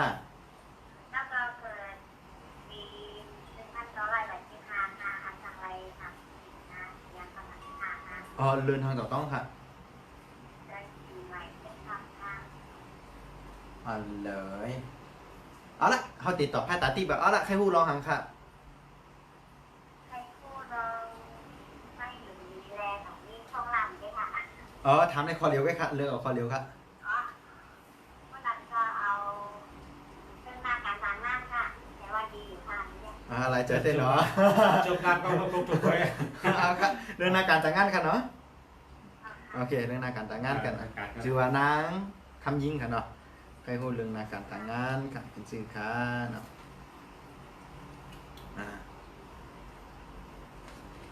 โอเคเรื่องนาการต่างงานนะฮะก็เอาใน10กับตั้งนานนะฮะยินจมจำข่าวก็เปิดชื่อในเป็นเจ้าไหนครับเป็นก้นขี่สเปงเจ้ากับนำในปองมาหางในเรื่องนาการต่างงานนะฮะเอาใน10กันนะฮะตีเหมือนอกเหมือนใจเขาคันนะฮะตีเหมือนอกเหมือนใจเขานะเอาเฮ็ดเราสั่งในตีป้นมั่มส่วนเอาในกะตั้งแต่เมื่อในกะนะฮะตั้งแต่เมื่อผู้กะคำเดียวนะฮะนาการต่างงานเอาเฮ็ดอยู่นั่นนะฮะกูลองมันก่อยติ่มหมื่นเจอเข้ามาเอาในกะเตลีขึ้นครับเอาค่ะอะไรคำตอบว่าคันนะเอาค่ะก็เบอร์ฟรีกันนะเพราะใครตัวส่วนตัวก็ติดไปเสียงนึงนะครับเดี๋ยวครับทางกองกันนะครับมาส่งค่ะนะครับมาส่งค่ะค่ะเจืองค่ะ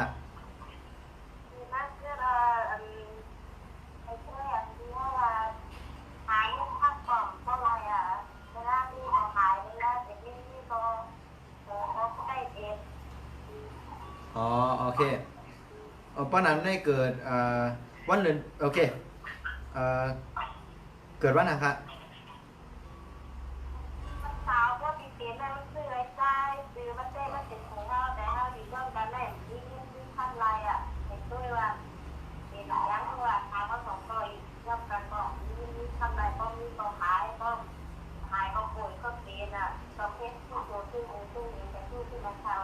โอเค จือว่านั่งกึดค่ะเนาะกดแชร์ค่ะกดแชร์ค่ะเนาะกดแชร์อันใครฮู้ซ้ำใครฮู้ว่ากอบสังหาเงิน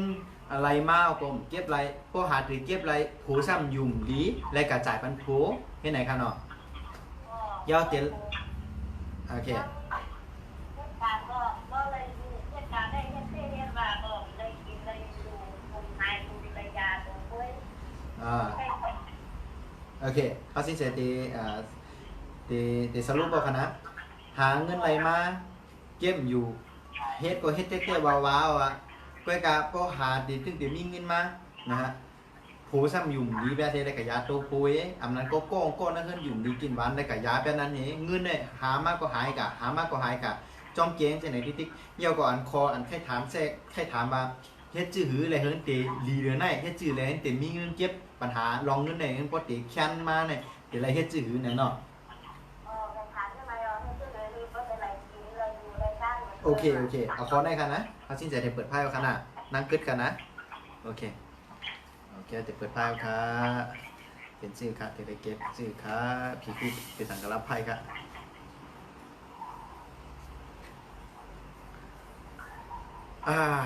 โอเคก็อันเป็นก็ดีนะฮะอันเป็นหน้าเขาก็ดีนะฮะโปรเมตึงมีอยู่ค่ะ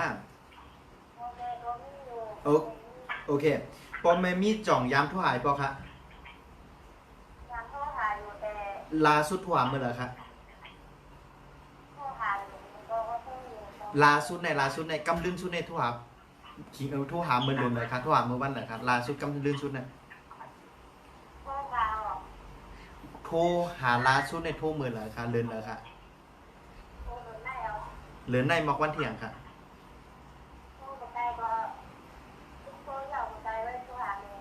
อ๋อโอเคผายโพครับลูกโพจากทั่วหาผายโพครับอ๋อครับโอเคทั่วอยู่เนาะยอกตีเขามาในปีในจ่องโพก็ดีเมก็ดีนะฮะเขามาในปี2 ปีในนะฮะจ่องไรซื่ออันเป็นคำเขามาจ่องไรซื่อคำไว้ครับชื่อบริการที่เป็นชื่อว่าหายเมื่อไม่จะต้องบริการวันที่22หายข้าม2 เพจข้าม2 เพจโอเคที่อย่างแล้วถามคนนั้นเนี่ยนี่ตาจังคำมีอยู่ใน2 ภายไอ้อย่างแล้วถามคนนั้นเนี่ยนั่นบอกว่าซื้ออยู่เมื่อปีกายก็การซื้อย่อมันซ้ำหายกับ2 เซนจ่องใจเหรอตั้งแต่ค่ำ2 เซนนั้นหายกับก็เฮ้โหจะก็เปิงเฮ้ทัดจะก็โต๊ะเฮ้ก็ปัญหาก็มีเขามาลุ่มเล่าต่อถึงวันไหนจ่องใจค่ะตัวไหนคะเพราะแต่เดี๋ยวจ่องตัวรายการอยู่ค่ะแต่เดี๋ยวในจ่องตุ้ยโทรศัพท์อยู่ค่ะแต่เดี๋ยวจ่องตุ้ยรายการสิ้นใจอยู่ไรตุ้ยông có share gì cả này có share lạiโทรศัพท์นั่นขนาดเนาะโอเคป๋องเจ้าค่ะแต่เดี๋ยวเขายืนไว้นะจอไว้มากกับตุ้ยตั้งหลังก็เลยนะตุ้ยนะมันจะเป็นคำค่ะจะเป็นคำ2 ผากตาจังในที่อย่างนี้ว่าถามลองคำไหนก็ปูว่ามันหลักขึ้นมาว่าตั้งแต่คำสู่หายกันเนี่ยผ่านเงินผ่านคำสู่ปลายค่ะตั้งแต่คำสูนั่นน่ะมันหายกันนั่นน่ะพันเงินพันคำสูไปกับจ้อมอันเงินอันคำ2 เซนที่หายกันนั่นครับทำพวกพันหูก้นไปในก็ห้องตีห้องพันหูก้นพันหูเงินคำไปในก็ตีห้องพันถุงเงินถุงคำมาใกล้กับพวกตีห้องพันถุงเงินถุงคำมาในหลุดเขาหาสิ้นเสียค่ะสิ้นเสียตีห้องปันครับหรือเอาถุงเงินถุงคำสูเจ้านั่นมาเหโยกก็เอาเงินเหรียญบาทนะเอาเงินเหรียญบาทกันเรียกมาทีเราก็ไรอันเป็นเหรียญบาทเหรียญเก่าเหรียญบาทเรียกมาเบียงครับเรียกมาคือมันเหลืออาศักสู่เจ้า1 เหรียญนะโยกก็เอาเขามาหาจุ้งสินเสนะฮะเขามาไรวันอันสู่เจ้าเกิดแค่ดีวันแล้วก็ไรเบียงนะโยกก็สินเสเด็กเก็บผ่านเงินผ่านข้ามผ่านสู่เจ้าว่าเก็บผ่านเงินผ่านข้ามสู่เจ้าในเงินสู่เจ้าแต่เก็บอยู่มากครับแต่เดี๋ยวในปัญหาหันเนี่ยว่ามันไปกับจ้อมข้าม2 เซนนั่นนะลีอัมได้กันว่าไพ่ตาติดในเขาอย่างพูดว่าคำสู่เจ้าหายไปกะเขาถามว่าถามลองคำในกระเป๋าเขาถามว่านั่นเองหลักว่ามันมีปัญหาตีคำก่อนนั้นเขาถามว่าปี2 ปีเนี่ยจ่องได้ซื้อคำปีการมาเลยซื้อคำ2 เซนในหายเจ้าครับเพราะนั้นพันคำสู่ในปลายจอมคำนั่นเนาะครับพ อสูมีเขาย้ำเขามาหาสินแสเอากระเป๋าเงินมาเอาเงินเหรียญบาทกับแลกทั้งปู่ทั้งเมนะฮะแลกหึงกะอยู่สู่2เกาะนะป่วนกะ1 บาทเดี๋ยวก็เขาได้เก็บพันเงินพันคำปันนะฮะเดี๋ยวก็เงินคำสู่ก็เตเหมือนจังมากครับ ไปทานลุงปอเสียเขาอ่ะตัวเดียวได้อยู่บ้านเราอ่ะ แต่เลี้ยวสินแสเขาอยู่ที่เกียงใหม่ค่ะอยู่หลังบ้านป่าเปาจิวาชุมชนหมู่บ้านหนุนอาดีค่ะมันอยู่ตรงคำซอย7ห้องสีเขียวๆค่ะมีปลายสีสอมๆอยู่หน้าห้องครับ แต่ชาป้าเราเดินเข้าอยู่นี่ได้ที่โคก็ป่วยเสียได้มันขาเจ็บเป็นใครเมื่อแรกว่าหาหมอก็มาเจ็บอักเสบแต่มันกลับขึ้นมาว่าขาเจ็บปวดขาเลย กติกาเขามีไว้ว่าพวกกดไลค์กดแชร์แต่ทำอะไรนึงโคแค่ขนาดพวกกระบวนในรายการในมันเป็นปกติตัวตีสินแสตีสิงพันหาค่ะแต่ในสินแสเมียตาด้วยบันพอแม่พี่น้องเขาผู้ทำรายการตั้งนำกันเนาะเพราะนั้นเขาตีตอบกันคอเร็วใกล้ขันเนาะเพราะแค่ด้วยส่วนตัวในก็เขามาด้วยตีสินแสต่างหากค่ะเนาะ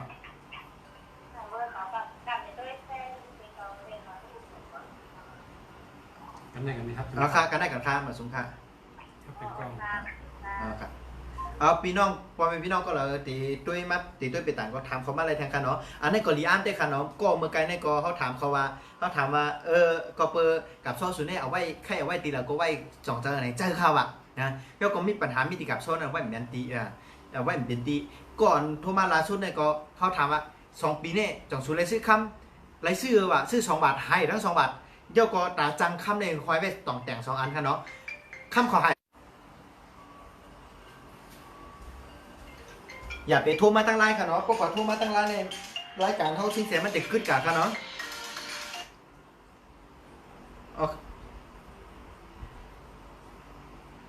เอาค่ามาซุ้มค่าจื่ออังค่ะจื่อเกียงค่ะจ่องไลค์กดแชร์เด้อค่ะเราแล้วเนี่ย ก็2 แชร์ค่ะและอายุเกิดค่ะอายุ28ค่ะเนาะเกิดวันไหนค่ะเกิดวันเดียวค่ะผมต้องขนมโอเคได้แล้วจื่อนางเก่งค่ะเนาะจื่อนางเก่งกติกาคือกดไลค์กดแชร์ติดถามอะไร1 คอค่ะนะโอเคคอถามมันแค่ถามลองสังค่ะ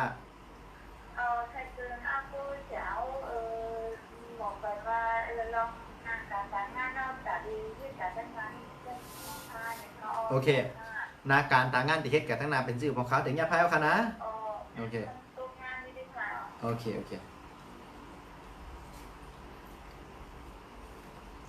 นาการต่างงานที่กับนาชื่อของเขามันเป็นเจ้าไหนก็เขาพายขึ้นมาในนะฮะพายแห่งความผิดหวังนั่นปองว่าสู่เจ้าในการเฮ็ดงานตั้งแล้วก็ย่อนะฮะมันเหมือนหนังว่าการอันสู่เจ้าเฮ็ดนั่นนะฮะสู่กับเหตุการณ์นั่นแล้วก็มันมีอยู่ 2-3 รองครับ1เฮ็ดเหนะฮะสู่เจ้าโจใจอะไรออกแห้งก้อยก็เป็นกับไรอำนั้นนะฮะเปิ้นอำยันจะสู่เจ้าเปิ้นเซ่เปิ้นแน่สู่เจ้าเปิ้นวายแห้งสู่เจ้าอำนั้นก็เปิ้นลืบออกหลายๆนั่นก็มีเพราะนั้นสู่เนี่ยมีระหว่างปีช่วงที่ป่นมาในสู่มีปัญหารองการงานมาตลอดก็พังไหนก็เหมือนนะพายขึ้นมาแต่สู่เหตุการณ์ทางก็เหมือนอาสังว่าการในเฮ็ดก็จ่อตัวจ่อใจเสียบอกต้องเป็นนั้นเหรอการในถึงว่าละเหตุการณ์อยู่ก็จ่อตัวจ่อใจนั่นนาการอันเฮ็ดนั่นจ้องเป็นนั้นค่ะเอาจ่องได้ยิ่งค่ะฮัลโหลค่ะใจค่ะเนาะแน่ป้อนใจไหนตีซื้อสู่เจ้าเนี่ยนะฮะหมายพงสู่เจ้าใน088-764จ่องยินครับ088หมายพงสู่เจ้านะฮะ088-764-1036จ่องใจครับชาลีอาร์เมียวตีซื้อในเป็น67จ่องสู่เจ้าหันค่ะ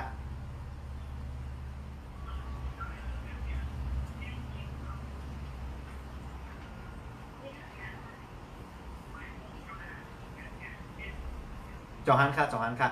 ตีไพ่นั้นเป็น67ค่ะตัดสื่อโหจังกำเร็วค่ะนะเพราะตัวรายการสิ้นเสียในสิ้นเสียว่าเพราะอันอยู่หน้ากลางในเป็นโหจังไหนค่ะเพราะ ราะนั้นเนี่ย76สูเนี่ยเฮ็ดปัญหาสูเปลี่ยนหมายพงเนี่ยเพราะสูเปลี่ยนหมายพงก็ติเมินใจสูมากค่ะนาการสูเนี่ยด้วยจำค่ะเนาะนะอันนี้ซ้ำเป็น6ตีเชืองเนี่ยเป็น67ตัดสื่อโหจังค่ะหมายพงซ้ำเป็น76ตัดสื่อโหจังกันเดี๋ยวเพราะนั้นเนี่ยปัญหาที่สูเจ้าย่าเนี่ยมันอยู่ที่เบอร์โทรศัพท์สูเจ้าค่ะเปลี่ยนเบอร์โทรก็เตลีค่ะเนื้อตัวจัดปานสูเจ้าเนี่ยอย่าไปกัดเตอร์นำปานพวกเนี่ยนำปานเจ็ดจับกันแน่เลยนะครับเพราะสูกัดเตอร์เนี่ยจัดปานสูเตขึ้นอย่างหยาบครับนะครับดีอ้ํได้ค่ะเนาะเมื่อกี้ทำเขามาลองเงินคำก็ทน1ก็ซ้ำเปลี่ยนกับซ้อนะก็ทน2ก็ซ้ำดีเขาตักกับว่าคำสู่จ่องยามซื้อเนี่ยเขาว่ามึกเขาว่าได้2 ปีเนี่ยเขาว่ายามซื้อ2 เซนก็หายกว่าดีอ้ํแต่อันนี้ก็ซ้ำตัวรู้นำปัดพงกันเป็น76ตีหัวจังกันเดี๋ยวคันได้นะ088764อันนี้ซ้ำ67มามีอยู่ที่ซื้อถ้าซื้อหัวจังเนี่ยเพราะว่าในดีอ้ํได้ค่ะเนาะคุณน้องไพ่ตัดติบค่ะเอาล่ะมิจะไหนครับเปลี่ยนแบล็คไลน์เบอร์โทรศัพท์ก่อนเดียวค่ะเนาะพอสังกัดไลน์เบอร์ดีๆอันหมันเมียนจอมจัดปันสู่เจ้าเหตุการณ์ในคืนเดียวก็กับ10 สิ้นแสนมาตั้งหลังไม่เลยค่ะเนาะ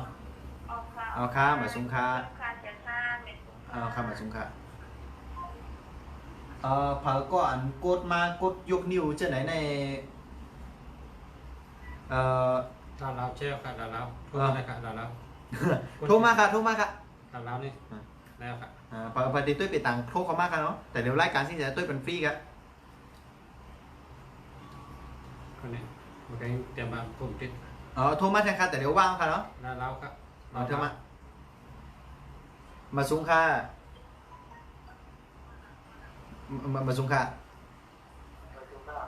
ค่ะชื่ออะไรค่ะใจโจติก้าจีในเรากันเนาะยำยินเนี่ยใจโจติก้าเขาอายุอาซาเกิดกะ48ใครหู้ลองสังค่ะกดไลค์กดแชร์ค่ะใครหู้ลองสังค่ะถามเขามาถามใน1 ข้อค่ะเนาะโอเคใครหู้จื่อเรื่องการค่ะถามในข้อเดียว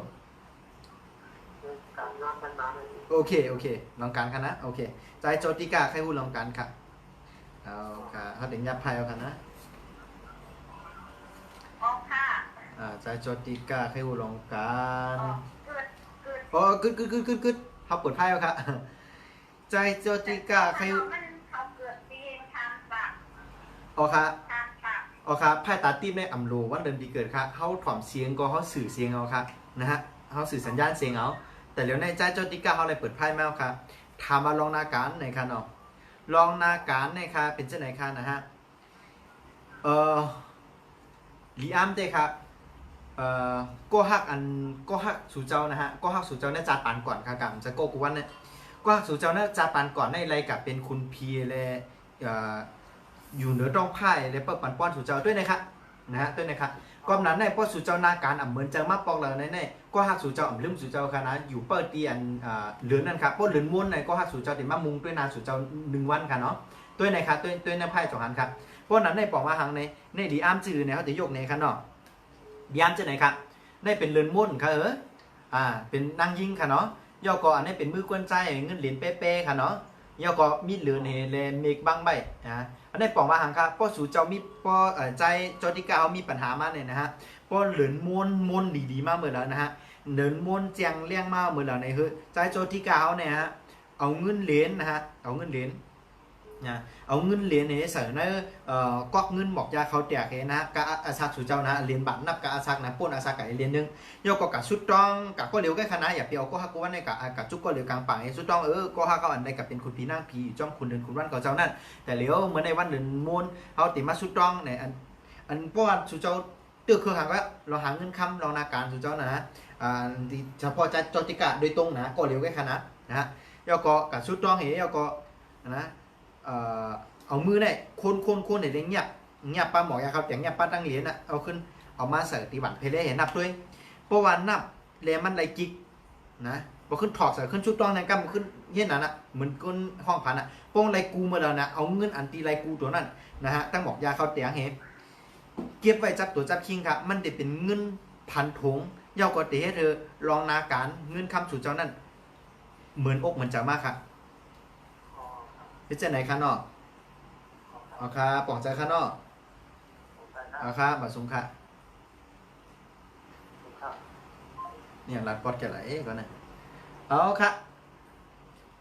เรารับโทรมาเลยโทรมาเลยสิ โทรมาอะไรแถวค่ะโทรมาอะไรแถวค่ะแต่เดี๋ยวยังไปถึง9 โมง เราแค่ว่าโทรติด โทรมาแทงค่ะโทรมาแทงค่ะแต่เดี๋ยวว่างเอาค่ะเนาะthì tôi bị tặng có này rายการxin tôiเป็นฟรีกันเมื่อไหร่เป็นโอกาสพิเศษกันเนาะย้อนย้ำจัดรายการเป็นจังไหนกันเนาะอันนี้เป็นพิเศษกันเนาะจัดรายการเป็นฟรีครับมาสงค่ามาสงค่ามาสงค่า น้องแม่มันต้องได้อะ อ๋อค่ะชื่อหังค่ะ คือใจพวกเรา ใจหังเขาก็ ใจพวกเราออก ใจกุมโอเคใจกุมเมาเสียงหลอไว้ค่ะล่ะเอาละใจกุมเมาอาซาเกอค่ะ ของเราในด้วยว่าทำนาแน่นาการใน2 ปีปีในนอก อาซาเกอค่ะใจกุมอาซาอายุอาซากาเกอค่ะอายุเท่าไหร่ครับ ไปเข้ามุกค่ะ 36ค่ะเนาะใครฮู้ว่านาการในเอาในการนาได้เป็นชื่อในค่ะเนาะ การตามไปเข้ามุกค่ะ พอค่ะเอาในการนาในตีเฮ็ดนาการในเป็นชื่อหือในขนอนใครฮู้แน่นอน ออกค่ะ โอเค มันก็ดีอยู่ไกลนะฝนตกเดียวพวกฝนตกเป็นอย่างนั้นเทิง โอเคนาการใจกุมค่ะเนาะเป็นเนื้อในการนา ออกค่ะ โอเคจ่องมีแฟนเด้อค่ะถามซื่อๆ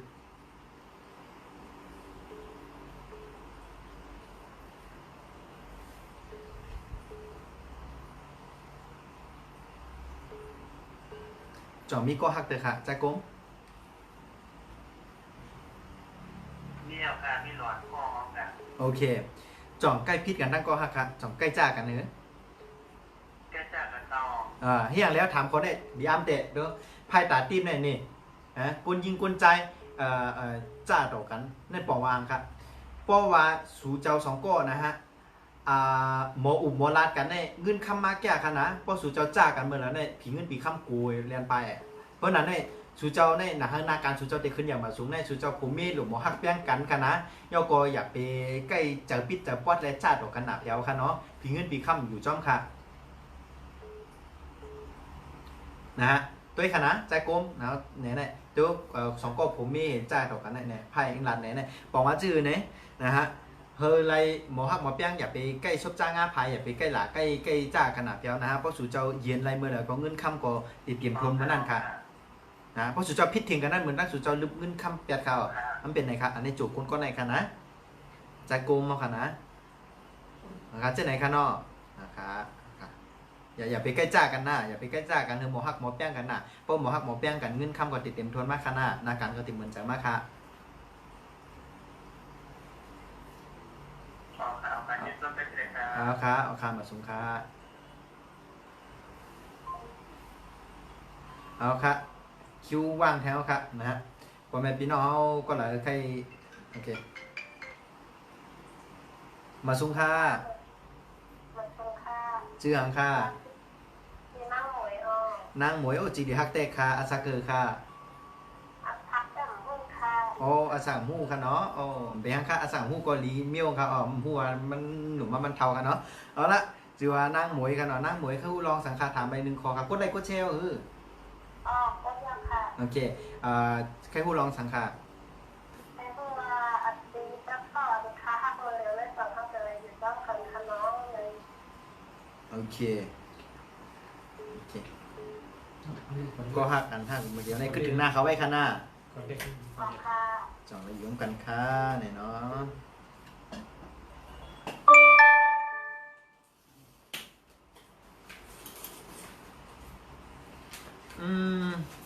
ช่วงในนะฮะก็มันเป็นจะไหนคะผ่านร้านมาในว่าชื่อเนี่ยพออยู่จ้อมกันเต้ๆซ้ำเป็นเมียวค่ะพอห่างกันก็ซ้ำเป็นเมียวนั่นบอกว่าครับบอกว่าเขาสิ้นเสียติดต่อไปจะไหนคะว่า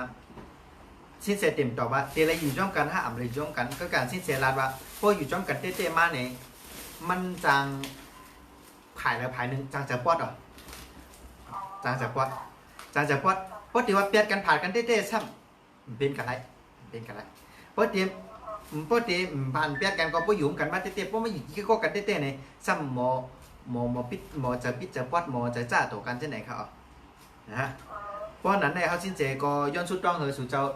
เหมือนหนังตั้งฐานก็จะเนื้อคอหักแป้งกันนั่นหึงพวกอะไรอยู่ร่วมกันในก็หึงพวกเหมือนอกหนักจะสู่เจ้า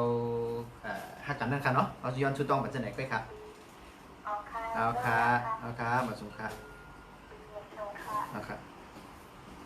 มาสูงค่ะ เอาเหมือนคุณว่า เอาค่ะจื่อค่ะ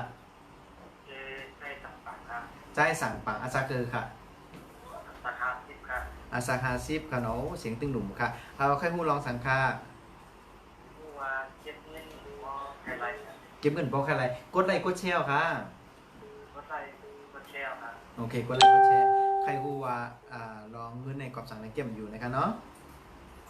ใจสั่งปังค่ะเนาะ อ๋อ โอเค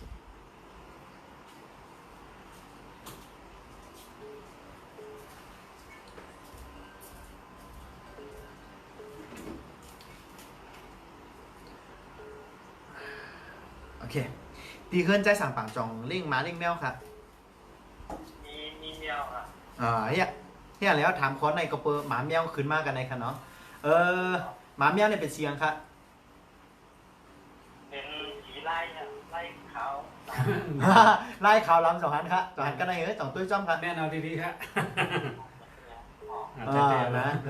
อันนี้ค่ะเพราะนั้นหมาเมียวข่าวลำตัวในมันเขาผมจะแค่ว่าแห้งซัดค่ะเนาะมันเฮลับค่ะมองเมียวในนะเจ้าถูกลีไล่ดิมีปากหน้าปากตาเจ้าลีเลียปนมายินจู้หูจู้ใจดีมันไรค่ะก็เพื่อว่าอันนี้มันเฮลับไปค่ะมันปิดลับไปเพราะนั้นเนี่ยก็ดีว่าคือเนาะ มีคนใครอะไรก็ ก็มีคนใครอะไรก็เอาปันเขาก็ดีครับฮะเพราะอันในป่นหอเพื่อนเอินก็ลาบเต็มขุยขึ้นค่ะค่ะวิจัยไหนคะเนาะขอเดียวแค่ค่ะมาส่งค่ะ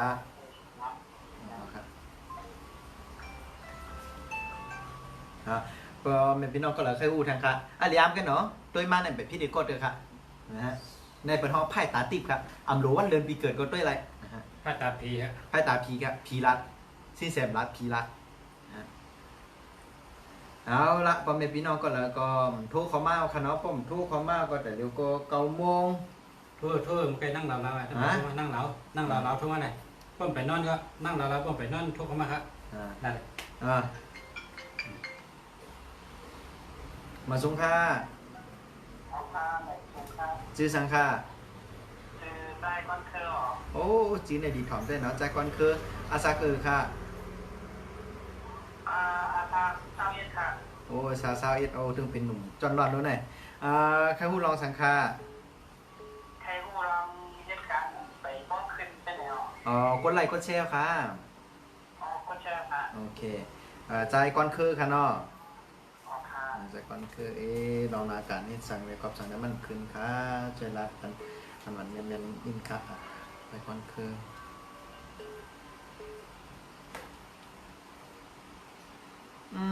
ใจก่อนคือใน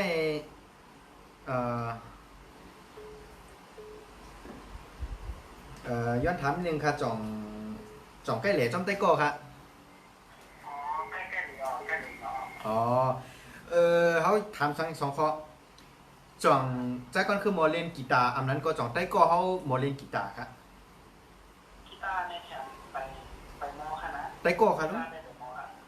ได้ก็ไปนั่นค่ะ เป็นหมอเนาะ ที่คุณมอค่ะที่คุณตั้งกันมาได้ไปมอค่ะ โอเคเดี๋ยวครับเพราะนั้นเนี่ยเอาเป็นว่ากำก็ใกล้ไรเหล่จ้อมไต้โก้จ่องเป็นนั่นเนอะ อ๋อเนี่ยนะ ค่ะเฮียแล้วถามคนนั้นด้วยในค่ะลีอ้ามเลยค่ะมีคนเนี่ยเหมือนเป็นไต้โก้กันเนี่ยจ่องอันค่ะจ่องอันไพ่เงี้ยในประเทศเหล่จ้อมไต้โก้เพราะนั้นในก็เปือเขาจะว่าปันเหล่จ้อมไต้โก้จะค่ะนะฮะก็เปือว่าอันเท่าเหล่กูปอเขากำใกล้เหล่ก็เข้าใจย่างวันนี้นึงนะย่างวันนี้นึงเหมือนจะว่าหือนั่นก็ไอเหล่ก็อะไรอ่ะ เพราะว่าใกล้เหล่จ้อมใต้ก้นน้ำหนักเพียวในลองมันติดตุ้มเตอร์กูลองนาการเท่าลองอันเท่าที่เท่าสร้างกูวันในคณะตุ้มเตอร์เนี่ยมันจะว่าได้ก็ไม่ให้เดือตุ้มเตอร์กันมันจะว่าผิวบ่าโฮแคนเท่าผมเจอเจ้านั้นเขาออกผิวบ่าโฮแคนเท่าผมเจอผิวบ่าโฮแคนได้เป็นผิวบ่าโฮแคนทางนั้นเนี่ยผิวบ่าโฮแคนนั่นเป็นผิวบ่าโฮแคนนั่งค่ะเพราะผิวบ่าโฮแคนนั่งเนี่ยเพราะเจ้านะฮะใกล้นั่งสมาธิก่อนนอนสัก15 นาทีนะฮะภายใน2-3 เดือนในติหันการเปลี่ยนแปลงในชีวิตดีขึ้นค่ะเพราะนั้นก่อนนอนนางสมาธิบอก15 นาทีก็ผิวหวาวแขนได้เป็นผิวหวาวแขนอันนั่งค่ะจะผิวหวาวแขนแหล่เพราะนั้นให้ย่างอันแหล่อีกนึงแล้วก็ถึงนั้นแหละนะฮะแล้วก็ตีนว่านางสมาธิ15 นิดแล้วก็อันลองตีถามคอมเมนต์นั้นปัญหานั้นเตเกดีค่ะเอาค่ะเตดีขึ้นค่ะนะเอาค่ะมาสุงค่ะมาไฟแบบนี้ไฟเตอร์ มาสุงค่ะเจืองค่ะจือปีทุนอาซาเกอร์ค่ะอาซาเกอร์ค่ะโอ้เสียงได้หล่อเอาละอาซา42กดไลค์กดแชร์ค่ะใครหู้ลองสังค่ะค่ะปีทุนกำกันเนาะเปิดไพ่บันค่ากอบสั่งในปีทุนเนาะในเก็บเงินได้กันเนาะสิ่งหลบพัฒนากำค่ะ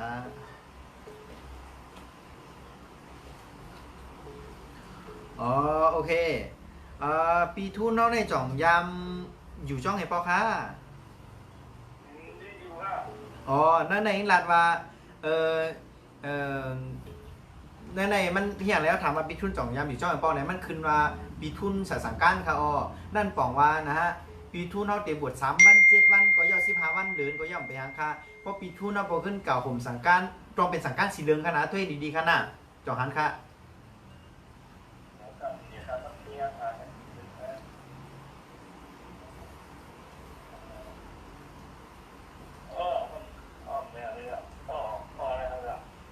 นะฮะเพราะว่าปีทุนเนาะอะไรบวชนะฮะบวชปันเจ้ากรรมนายเวรนะฮะบวชปันหนุ่มสังกัดหนุ่มสังกัดนั่นนะคะเนาะบวชเป็นเจ้าสังก็ได้เป็นบุญเจ้าก็ได้3 วัน 7 วัน 15 วันเมืองหนังเมืองไทยเป็นยามเฮ็ดนะเมืองไทยเป็นยามเฮ็ดเมืองไทยเอาก็เฮ็ดอะไรก็เห็นก่อนนะเอาย้อนกับบวช3 วัน 7 วันกับผมพาเรื่องอีกนึงก็ปือว่ากู้สู่เก่าอันเฮ็ดไว้ในน้ำหนาคาก้อยกามันจังไรเจอในจูปัดในมันเป็นชื่อไหนเมืองหนังว่ามันมีตัวเบิกทางนั่นค่ะ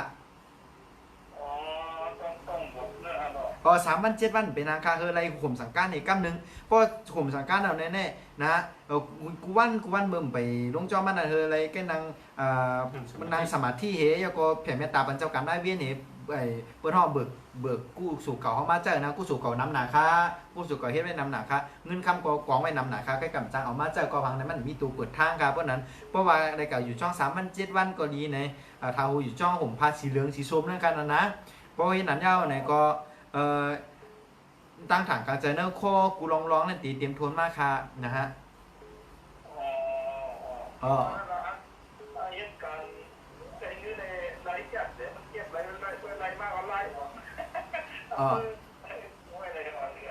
รับเพราะนั้นปีทุนเอาจอยกับบทเป็น3 วัน 7 วัน15 วันหลายวันก็จะปีทุนเอาว่าค่ะนะ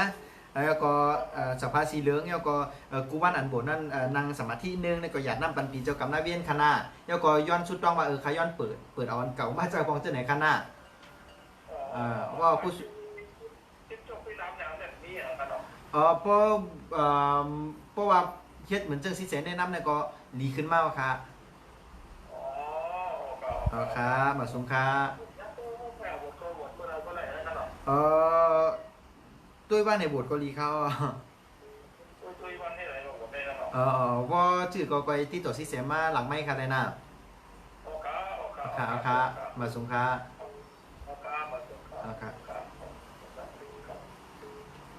มาสงค่ะชื่อสังค่ะ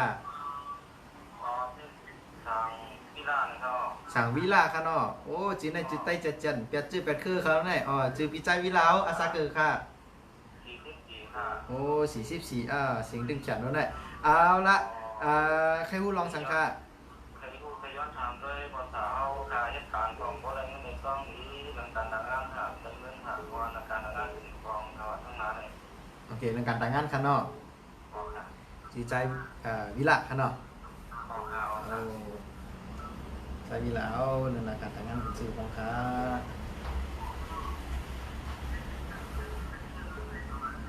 โอ้เรื่องการแต่งงานในช่วงในสอนว่าเฮ้ยเต้ๆค่ะอย่ากดแทงนิ้วนึงอย่าไปปั่นพยืมเงินล้านๆครับเพราะปั่นยืมเงินในโอกาสที่จะไรขึ้นนั่นหยาบค่ะนะฮะก็เปิดช่วงในเนี่ยย้อนถามนิดนึงค่ะอเมเทาจ่องมีเจออยู่ค่ะกับโต๊ะเต้ๆปากกันโต๊ะเห็นก็ เมทัลเนาะมีหรอ มีเนาะโอเคออกหวานได้จ่องได้กับกันต้มเมกันต้มเมเทาอีกกัมค่ะ ส่งออกมาได้ก็ได้เมื่อครับว่าเมทัลได้อยู่ต้องนอกเขา อ๋อค่ะเพราะอะไรกันโต๊ะเขาสองเจ้าในน้ำเมเฮเมเทานะฮะสองก้อนในแค่ครับเพราะกันโต๊ะเขาสองใจว่าก็คือกันโต๊ะสองก้อนกันโต๊ะฝากก็รีค่ะเพื่อกับเพราะเจ้าอะไรกับกันโต๊ะเมเฮยกเมเทาสองก้อนเนี่ยอ่านประธานคำอยู่ในติดเกลินค่ะติดปากมากค่ะเกลีขึ้นค่ะ ออกค่ะ เอาค่ะพิจารณากันเนาะ ก็พวกเป็นเมทัลเป็นที่ฟ้าได้ในคนใดทานอภาษาเนาะ เมเฮเมเทาค่ะ ว่าเมทัลได้ก็พวกกันตายทางเด็กๆก็หาน้ำ อ้าวโหลีอามเตะเขาเปิดกล้ามโค้งได้อะจอหันค่ะจอหันก็ได้ก่อนก้นตายอยู่ตั้งหลังค่ะจอหัน อายุกันเนาะ จอหันนี่เขายกไพ่ไหนเนี่ย ออกข่าวว่าเขาตึงตัวอยู่ครับเนาะไปหันพบกันมาครับว่ามันเป็นตรงกันอีกครับ นี่เอาปากกามขอในเดี๋ยวเขาปากกันต้อเห็นกับต้อจี้กับเรื่องไม่เท่านะเป็นไงคะนี่มันคือมาเต้นเป็นนางยิงเหยากก่อนคนตายมีตั้งหลังในปองว่านะปองว่าแมวเจจูนะฮะอ่ำเบี้ยเพราะนั้นในจื้อเนี่ยฮะกำในนะฮะเฮระยะน้ำปันเฮระยะน้ำหันเอาคันเนาะ อ๋อฮันนอกครับ โอเคจอหันเป็นกล่อมก้นตายเบี้ยก็เป็นนางยิง อ๋อฮันนอกครับ โอเคเพราะนั้นนะฮะเฮยหยาดน้ำหลูเขาน้ำซ้อมปั้นเป็นแมวนะฮะเราจออะไรดูอีกกัมเดอคาราสุดในออกหวานเนี่ย อ๋ออะไรตามนอกกันหรอครับ แต่กะเฮ็ดนะฮะกะเฮ็ดจื่อเนี่ยเฮ็ดเธอมันไรแต่เขาว่าจื่อได้กำหนาไพ่ลาดมาว่าปุ่มปั่มปุ่มโอเคเฮ็ดเธอมันไรแต่3 ปอกพอเฮ็ดพอตันกลุ่ม3 ปอกก็ในอันตีกึดคำนั่งเสียงนั่นตีปากมาเตลีขึ้น อ๋อครับ นะฮะเนี่ยครับประกันคอนเนี่ยด้วยไพ่ตาที่เมดิอัมเตนะเขาเดี๋ยวว่าซื้อโกซูจะรามาในแนวจีตั้งไม่เท่าตั้งโอเคเป็นไงครับหลุดต้านเป็นเมมุงมองเปิดกันนะเมตึงจะตีเท่าอยู่เมป่วนเท่าไร มาให้จะดูกันที่ไรครับที่วัดนะ ตีจ้องค่ะ ที่ย้อนกันเนาะ เอาค่ะ ที่ไรดูยังพระองค์ค่ะ เขาดีพักวันเนี่ยฮะ พอดีก็วันกัน เอา เนาะ ค่ะ อ๋อด้านหน้าหมดนี้นะ เขากินชื่อก็หลุดมันแมวเช่นนั้นอ่ะ อ๋อ แมวจะติดแมวแมวจะติดเอาค่ะ อ๋อเดี๋ยวเสร็จที่แล้ว ก็ดู ค่ายึดจ้องครับ เอาค่ะมาส่งค่ะ ข้อค่าไม่สูงครับ แค่ตัดทีนี่ไง ดีอัมเตเนี่ยถามก่อนแล้วมัน แม่นกูกำ เมียนกูก็ครับด้วยเนี่ยไปจูเด็กก็เดินอันข้ามหายก็ขึ้นมาข้าม2 เข่งอันเมตายเนี่ยก็เมขึ้นมากรอบอยู่ข้างหลังนั่นเดียวนะฮะเดี๋ยวก็อันถามมาแล้วเราเมื่อกี้ ถามมาครับ เราประท้วงอะไรกันมาถามมันก็ที่ไหนกัน โทรมาค่ะโทรมาเลยเนี่ยโทรมาเลยแต่เดี๋ยวว่าง เนี่ย มาส่งค่า ฮัลโหลค่ะ ชื่ออังค่า คือน้องหวังค่ะ นั่งหลับ นั่งหลำโอเคนั่งหลำแต่ตูแต่ติดเข่าใครก็หนวดเสียงดีฮักกันเนี่ยเอาละอาซาเกอร์ค่ะ อ้าว ฮัลโหลค่ะเอามาส่งค่า ไม่ถึงค่ะ ชื่ออังค่า ชื่อป้าเท้า ชื่อภาษาค่ะเนาะ พ่อค่ะ โอ้เอาค่ะอาซาเกอร์ค่ะ อาภักค่ะเสียที่โล มือเขาเห็นอีกใต้ในเขาเลยอ่านหัวข้อนึงว่าปลาสามารถต้าห้ากว่าหายาหาป้าป่ามาเนี่ยเอาในภาษาเจี๊ยบได้เนาะ พ่อค่ะ อ๋อค่ะโอเคอาซา46เนาะ ภาษาเต้ๆเลย ป้อนนั้นในใครพูดลองสังขะกดไลค์กดแชร์ค่ะเนี่ย อ๋อคนแรกค่ะพาไปหูเรื่อง กดไลค์กันป้อกดไลค์ป้อเด้อกดแชร์ค่ะ คนแช่ค่ะ ใครพูดลองสังขะ ใครหูเรื่องชีวิตสินค้าในมันเป็นสินค้าในเนี่ยเดี๋ยวในหัดก็ใครแจ้งกันดีนี่เขา โอเคเราให้ถึงการนั้นเป็นชื่อครับภาษาถามเขามาค่ะผีผู้พ่ายตอบปันแจงๆแน่งๆครับค่ะเป็นชื่อค่ะโอเค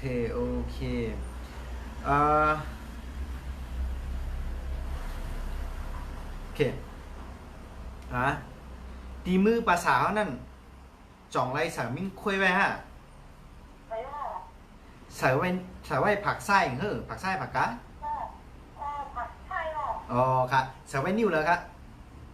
แต่ว่านิ้วกลางหรอ อ๋อค่ะอย่างแล้วถามมานั้นตัวรู้มิ้งคุยใส่ไว้ตีนิ้วในเนี่ยตัวรู้จ่องตัวโทรศัพท์จ้องกะ แม่นาดีเดีย เราคุยอยู่ค่ะ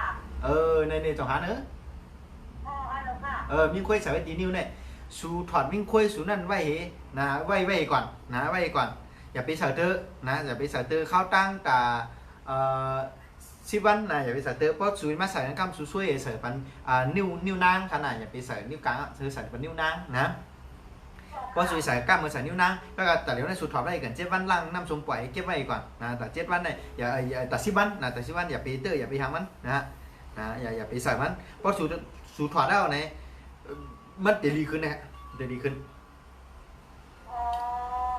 มันเหวียนในมันกับปันต่ำไม่ตีนิ้วกลางครับเพราะนั้นเนี่ยถอดเอาไว้เกินมันเมียนใจมันเพียนเป้าเหวียนมันเมียนใจมันครับเพราะนั้นในเฮ็ดเจนั้นขนาดเฮ็ดเจนั้นเอาถอดเอาไว้ก่อนเพียนเป้าเหวียนเนี่ยเป็นอีตั้งห้าครับสมัครเอาไว้นิ้วกลางในนิ้วจะปวดครับมันเมียนเลยเพราะนั้นเอาถอดไว้ก่อนพอเอาถอดไว้10 วันเอาในหาตัวมือตันวันดีเนี่ยก็พอขึ้นเอาซุปปันนิ้วนางนั่นพอดีใส่ก็ป้อมใส่ก็ไปหังนะแล้วก็มันจะดีขึ้นครับเอาค่ะเจ้าไหนคะน้องมาซุ้มค่ะเอาค่ะเอาก็เลยดีใครตัวเปลี่ยนต่างก็ถามเขามาเลยแทนค่ะเนาะ คุณแทงเลยมีทางไหนก็โทรมา โทรเขามาค่ะเอาค่ะมาซุ้มค่ะจะปวดสาค่ะเป็นชิ้นเซเขา ชื่อว่าอะไร อ๋อค่ะอ๋อชื่อว่าหังค่ะน้องมุนค่ะเนาะโอ้เสียงก็มุนแต่มุนปั่นเขาเนื้อหมูใจวุ่นเนี่ยเอาละ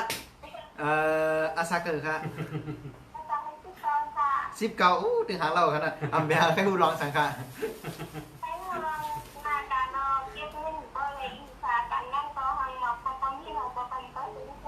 โอเคใครหูร้องนาการเนาะเก็บเงินสัมปะไหลยังไงเนาะโอเคน้องมุนเอาค่ะเนาะโอเค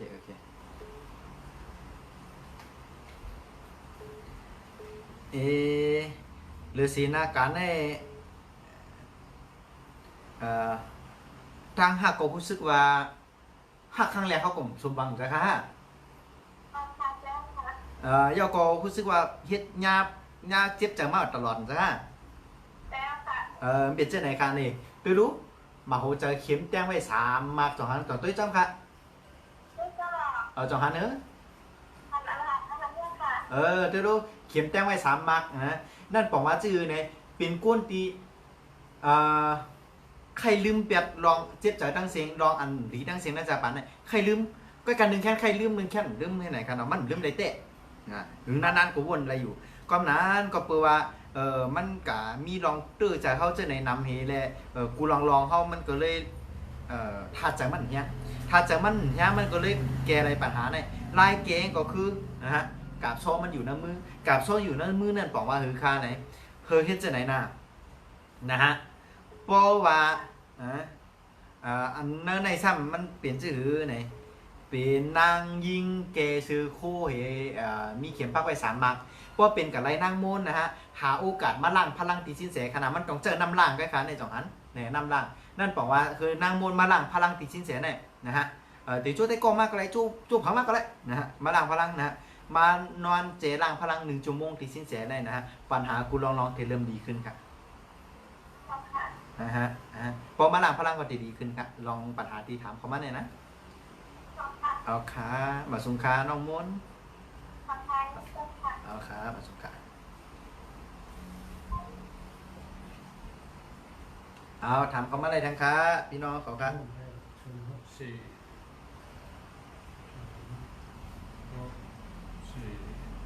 มาผูกแต่ปิดเครื่องไว้แล้วนะ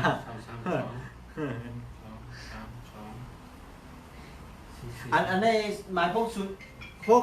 4232426เนี่ยเอารายการได้แค่นะนอกรายการอย่าไปโทรมาค่ะไปโทรมาเบอร์ไหนจัง ค่ะมาสูงค่ะ ไม่ถูกทางโอเคอาจารย์บอกว่าเนี่ยให้กดไลค์กดแชร์แล้วก็ถามต่อไปข้อนึงค่ะ ดูดวงถามได้1 ข้อถูกแล้วครับ ค่ะ อยากรู้เรื่องอะไรครับ ใช่แล้วค่ะ แชร์แล้วนะครับ ชื่ออะไรครับ คือนางนวลค่ะ นางนวล นางนวลค่ะ โอเคโอเคพอตอบทีละข้อนะฮะชื่อน้องนวลค่ะเนาะ ค่ะ โอเคชื่อน้องนวลเยาอาซาเกิดค่ะ ค่ะ โอเคชื่อน้องนวลใครพูดลองสังค่ะ ไอ้ผู้ร้องฟังไหนเนาะ ครับ ไอ้ผู้ร้องคนเกิดที่นอนโดนให้หนังกินนั่นอย่างหรือถ้าเจ็บขึ้นใหม่อ่ะ โอเค เอาเป็นว่าน้องนวลกอบสังในซ้ำเก็บเงินหยาบในค่ะเนาะ ค่ะ โอเค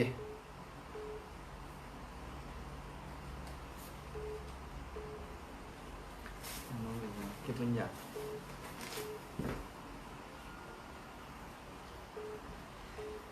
นะเรือเสียเก็บเงินหยาบแล้วนะฮะเรือเสียเก็บเงินหยาบแล้วนะเงินอันอยู่ก็เซ็งกะนะฮะเฮียงอะไรวะเจ้านั้นในตุ้ยไหนคะดีอัมเตะเงินจ่องตุ้ยจ้องค่ะแต่เดี๋ยว ฮะ จ่องดูรายการจ้องค่ะแต่เดี๋ยวจ่องตุ้ยจ้อง อะไรเหรอ แต่เดี๋ยวจ่องตุ้ยนาเฟียจ้องค่ะแต่เดี๋ยว ก็เดี๋ยวมีไว้ที่หน้าเพจอยู่ค่ะ จ่องหันค่ะดีที่ใช้ยกไพ่ไหนเนี่ย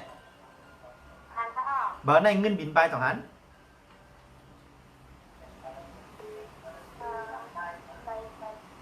ไป มาได้เนี่ยเบอร์ในเงินบินไปเบอร์ในน้ำฮอนพูดไปจ่องหัน ค่ะ ในบ่งบอกว่าเงินเนี่ยมันจะแค่ว่าเก็บอยู่เงินอันมีอยู่ก็พ่นออกปุ้นออกจ่ายออกนะเพราะนั้นเนี่ยปัญหามันอยู่ที่ว่าโทษที่นะฮะอยู่ในเป็นห้องเจ้าเป็นหอพักเป็นเฮือน ถ้าอยู่ในเป็นห้องไม่ได้คนที่เขาต่อออกมาเป็นเหมือนสู่คนนี้เรื่องเลย โอเคย่อเฮ็ดข้าวผัดกินแหนงกล้วยค่ะ จะทำที่ถ้าตัวนี้เองเขากินแค่แต่ละนอนจำถึงไพ่สองค่ะ โอ้ตัวไหนคะนอนจันทร์2 ไพ่ของค่ะเพราะเขาติดจะติดว่าเขาตัวนี้ออกจากเขาเป็นถึงไพ่ จ่องหันค่ะ ก็เอาต่อห้องนะถ้าห้อง โอเคเนี่ยฮะพ่อสุนอนจำ2 ไพ่เนี่ยแหละจ่องหันเนี่ยเตาแก๊สมีหมอตุ่มน้ำในมีเหนือเตาแก๊สนั่นบอกว่าสุนอนจำ2 ไพ่ก็เปิดสุนอนจำเตาไพ่ได้เงินอันสุมีนั่นยาไพ่เผาแปดทั้งหมดอ่ะสุเก็บเงินอยู่ครับเพราะสุนอนไหนเฮ็ดเฮิงอยู่ก็ตื้อปิดแต่งกันละ5 ทาสอ่ะเย้ากว่าหาหัวนอนมาติดต่อสินแสมาหลังไหมอ่ะ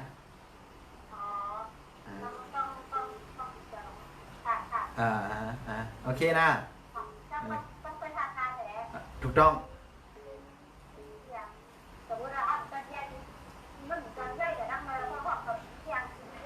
หยุ่มสินแสกาไล่เกมมันมีเขาซื้อคู่เขารู้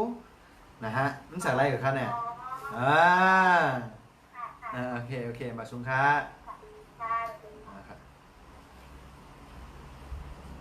มาชุงค่ะค่ะเจืองค่ะจีสีโน้นโลจีในดีฮักเดียวอาซาเกอร์ค่ะโอเคซา2 ข้อซา3เคยพูดลองสังกา เราต้องคำว่าเราติดต่ออะไรเนี่ย การงานโอเคได้กดไลค์กดแชร์ค่ะ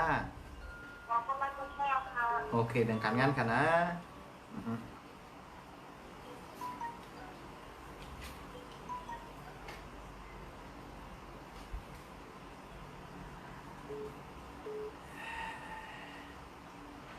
นอกจากเรื่องการงานเขาย้อนถามนิดนึงนะฮะช่วงในจ่องรู้สึกเจ็บแอวไว้ฮะ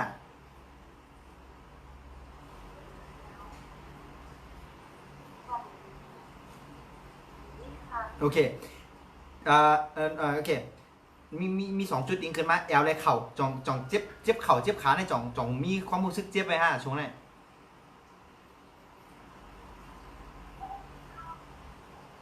โอเคเดี๋ยวครับเรื่องการงานเนี่ยมันบอกว่านะฮะ เวลามีปัญหาปุ๊บนะฮะเตไลรับความช่วยเหลือจากมันจะมีคนเข้ามาช่วยเหลือด้วยตีเฮาผมได้คิดไว้ก่อนนะฮะเรื่องการงานว่าจะมีปัญหาหางนับจากในการนะฮะนับจากในการเรื่องการงานว่าจะมีปัญหาที่มีคนเข้ามาช่วยเหลือนะครับที่มีอันเข้ามาช่วยเหลือนะฮะฮัลโหลค่ะ ค่ะ นะครับ ความยก การงานเนี่ยนะฮะพอมีปัญหาแห่งเกิดขึ้นนะฮะก็เตมีอันเข้ามาช่วยเหลือนับจากที่เขาลาต่อกันในสืบการตั้งนานนะฮะนั่นบอกว่าการงานว่ามีปัญหาก็ย่อมันจะมีอันจอยมันจะไหนครับเดลีขึ้นค่ะแต่เขาไม่จะมีองค์คณะสูถึงจะมีปัญหาเกี่ยวกับสุขภาพเพราะนั้นเนี่ยตัวหนึ่งมันคือมา3ข้อค่ะข้อที่1ตีเจ็บแอวมีโอกาสตีเจ็บแอวค่ะนะข้อที่2มีโอกาสตีเจ็บเข่าจ้องขาเจ็บขานะฮะข้อที่3เวลาประจำเดือนมาเจ็บปวดแบบสุดๆนะฮะเพราะนั้นก็มีดูแลสุขภาพจำคณะแล้วก็ส่วนเรื่องการงานก็ดีขึ้นครับมีอย่างก็ดีมีอย่างเขามาจอยเพราะนั้นก็ย้อนมาส่งกันได้ค่ะหน้ามาส่งครับนะครับ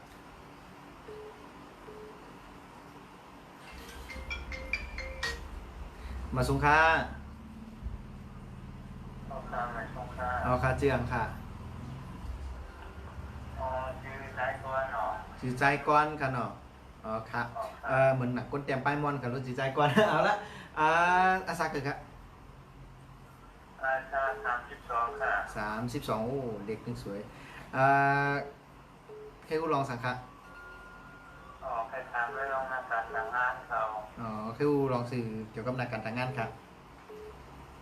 อ๋อใครพูดเรื่องงานการต่างงานเมื่อทำมีการจะได้วันอยู่ฟังไหนเอาฟังดีก็ต้องงานเลย โอเคใจก้อนกันเนาะ อ๋อค่ะ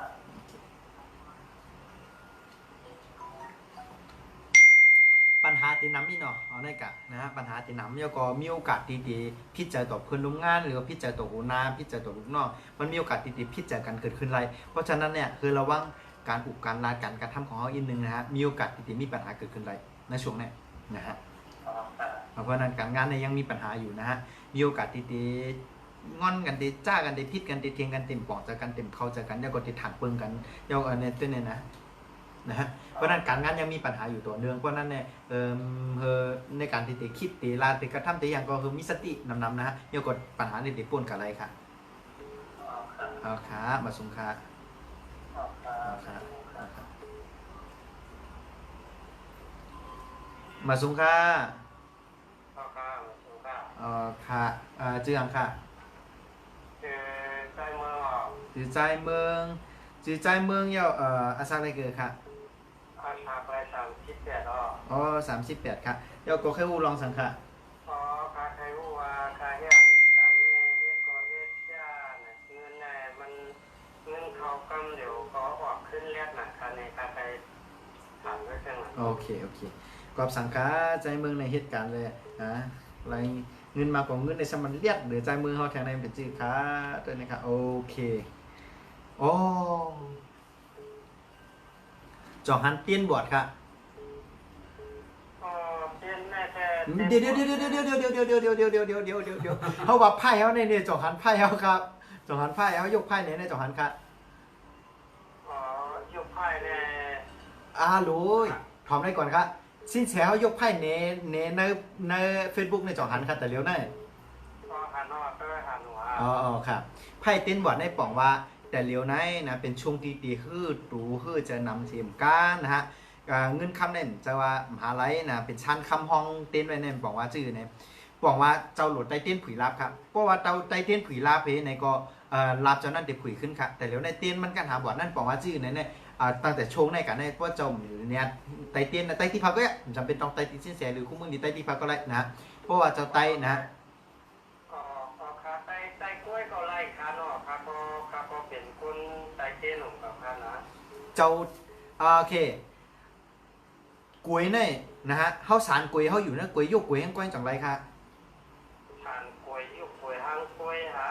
เขาสารกล้วยตัวเขาขึ้นเขาอยู่นะกล้วยยกกล้วยยังกล้วยเขาจังไรครับ ทั้งคืนเลยกัน จ้องขึ้นครับ อยู่กล้วยหางกล้วยได้ผมคืนคาก็ ด้วย เป็นเจ้าหน้าที่ค่ะเฮาเป็นศาลาจะอยู่ค่ะนะฮะแต่ว่า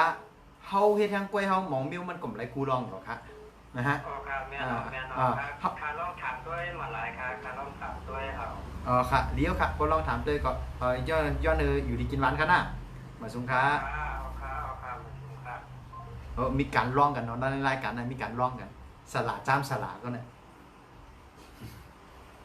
นั่นแหละครับ ค่ะมาสุงค่ะ แมนกินเชดีดี ค่ะเลยตรงค่ะ ก็เลยอายุก็เลย ค่ะจึงค่ะ ที่หอมค่ะ ยิ่งหอมกันเอาละซาเกิดค่ะ ข้าวเจ็ดค่ะ ซาวเกิดค่ะก็ซาวเอ็ด ข้าวเจ็ดค่ะ อ๋อซาวเจียทารีนซาวเอ็ดหนุ่มรู้ว่าใน6 ปีเอาละใครพูดลองสังกะ ใช้เวลาเทียบกับเจนซีราคาวันที่มาใหญ่งานที่ดีหรอ กับสัญญาณงานติ๊กๆไหนกันเนาะ อ๋อ เอาละค่ะ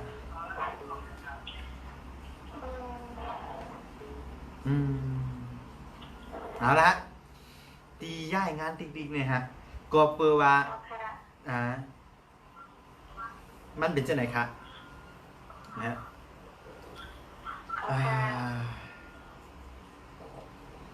ตีอันห้องอยู่เนี่ยกูว่าในเจ้าห้องอยู่ครับ อ๋อใจหล่อสมองอยู่ค่ะ นะฮะตีห้องอยู่กูว่าเนี่ยนะฮะตั้งแต่เขามาอยู่ว่าในจ่องเขาซ้ำไรเหมือนจังว่าทำบุญจะไหนครับเหมือนจังว่าจ่องเขายามกับทำบุญเดียวก็เหมือนจังว่าเฮกบุญกุศลตีเขาเฮ็ดมาได้กุศลเดียวเฮ็ดมาได้เฮิงกับฮอตแถวเพียนเปิ้ลของเปิ้ลที่อยู่ดีกินแล้วนั่นคือเขาก็อยู่ดีกินหวานป้นลองตั้งอยากผืนเขาอะไรมาจอยหรือเขาไหนจ่องเขาอะไรชุดต้องไหนปอคำยามเฮ็ดจังหง อ๋อยัง โอเคเวลาปันกับเพียนเปิ้ลของในเป็นเตี้ยวเวลาเป็นจือว่าเป็นนางยิงค่ะเนาะเป็นนางยิงเป็นมายิงครับเพราะนั้นในนะฮะเขาเจอจื้อในเขาเจอลองยุ่มโกค่ะเนื้อห้องในนะฮะเพราะเปิดเพลงอย่าไปเปิดเพลงโอ้คักครับ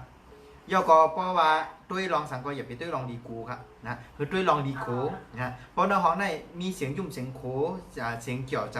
อย่อก็แทงมิ้วนึงนะฮะเพราะอะไรกับทำบุญตีแล้วนะคืออุทิศส่วนบุญส่วนกุศลมาปันเทวดาเรือเพียนเป้าห้องในนะฮะคือเขามีกำลังในการติดมาจอยเขานะฮะเขาก็ลองนาการเขาก็ติดเหมือนใจเขามาย่อก็เตลีขึ้นค่ะ กับค่ะ เอาค้ามาสงค้า กับค่ะไม่สงค่ะ มันก็มีการจำสลักเนาะสลักโทรมาจำสลักง่ายนะรายการนั้นมีการจำนำพีโกจุดก้นโกจีเอาโทษเขามากเลยนะครับเนาะปกดไลค์กดแชร์ก่อนเนาะ ทั้งอยู่จำกันทั้งจิ้นเชว่าเขาถือว่าอยู่จำกันแล้วนี่ครับคนที่มาหาแชร์มหาจิ้นเช มาสงค่าเนาะนี่ทำอะไรมาสงค่าทำอะไรมาสงค่าทำอะไรมาสงค่ามาสงค่ามาสงค่ามาสงค่า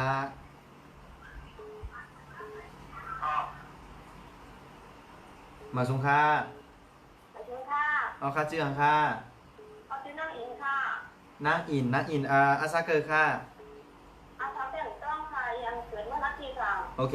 นางอินเกิดวันอาทิตย์แค่ผู้รองสังฆา ถ้าเป็นการมาที่การที่งานแต่จริงๆงานแต่หนึ่งครั้งนึงแต่ก็เกี่ยวกันค่ะ อ๋อโอเคเย่าก็จ่องกดไลค์กดแชร์ด้วยค่ะ ขอบคุณที่ได้ค่ะ กดแชร์ค่ะ โอ้ค่ะ โอเคกอบสั่งในเก็บเงินอยู่ในข้างนอก อ๋อ โอเคก็ชื่อหางใครกำค่ะก็ คือนั่งอิงเลยค่ะ นางอิงนะนางอิงค่ะกอบสั่งในเก็บเงินอยู่ เก็บเงินอยู่ในเป็นเจ้าไหนค่ะนะฮะโอเคจอฮันบาเลียงเลยจอฮันค่ะจองตุ้ยจอมเขินเนี่ย แต่ต้องใช้หรอ ตุ้ยจองฮันบาเลียงค่ะจองตุ้ยรายการจองค่ะแต่เดี๋ยวเนี่ย ด้วยทาง จองฮันบาเลียงเลยค่ะ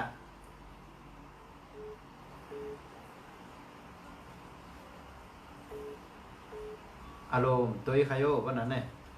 tôi nọ cái nó như con มันเน็ตกระเทิง nó hả โอเคบาแรงนั่นบอกว่ารับปิกกับปิกกอบสังไหนมันมี2ข้อครับข้อที่1เขาย้อนถามนิดนึงว่าจ่องยามอะไรกับชุดต้องตีละเหตุตี5ย่อก็ลืมกว่าอันที่ชุดต้องเนี่ยอันที่จัดปุ่นมาได้ถึงมันเอาจัดในแวะเดียวอะไรกับชุดต้องว่าพออะไรเจ้านั้นพออะไรเจ้าไหนพอมีเจ้าไหนเขาเต็มพอขึ้นมาไหวมาสาขึ้นเจ้าไหนจ่องอะไรกับชุดต้องเสียตี5ย่องวนด้วยครับลูก đây cả con gọi cái thằng อ๋อครับจ่องอะไรกับจ่องยามกับชุดต้องเมียวในครับเมียวชุดต้องว่าเหมือนจังว่าพออะไรเมียวในเขาจะมาไวขึ้นเขาจะมาดูมาต้านเนี่ยเจ้าไหนจ่องยามกับชุดต้องเจ้าไหนไว้ค่ะ nhang hả ยามค่ะเนาะยามกับรู้โอเคเอาละตีเขาอยู่กันในเนี่ยจ่องมีสารจ่องมีสารเจ้าตีสารพระพุ่มเจ้าเนี่ยจ่องมีค่ะ mi hả tao thì cái này hiểu không này อ๋อค่ะจ่องยามกับลูกกับไว้กัมค่ะ không phải mày nói chứ nhang bảo vậy không người đứa tên thì không có thầy bắn sâu bảo hả อ๋อไอ้นั่นค่ะมันเป็นเจ้าไหนคะนะฮะเจ้าตีกันในนะฮะมันเฮียงเต่งกับเขาให้อย่างวันนั้นในตัวตั้งหลังค่ะนะสารเจ้าตีกันในนั้นมันเฮียงไว้ก็เปิดสู่เจ้านะไรกับเหมือนจังว่าสู่เจ้า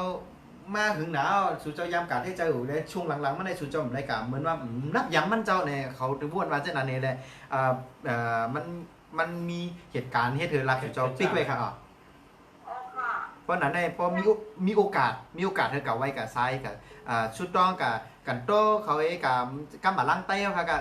เขาเลยจะว่านับย้ำเช่นนั้นเช่นไหนก็สุดที่เขาติดชุดต้องว่าแล้วก็จอยขุยรับมันค่าขึ้นนิดนึงไหนก็พอชุดต้องไหนก็เตดีขึ้นมากค่ะขอค่ะชื่อค่ะก็เจ้าค่ะเขาก็ถึงหันในภายในวาเฮียเอาค่ะมันดึงขึ้นมาเป็นเจ้าตีกันเดี๋ยวค่ะกันนั้นเนี่ยเอาค่ะ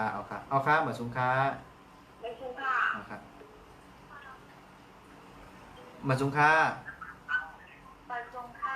เอาค่ะจีหังค่ะเสียงวนไว้ค่ะล่ะนางสวยจริงค่ะอาซาเกอร์ค่ะอาซาเกอร์ค่ะนางสวยจริงค่ะ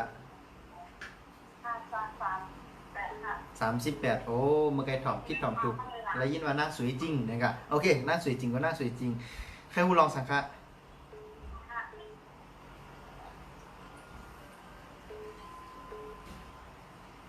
ฮัลโหลค่ะ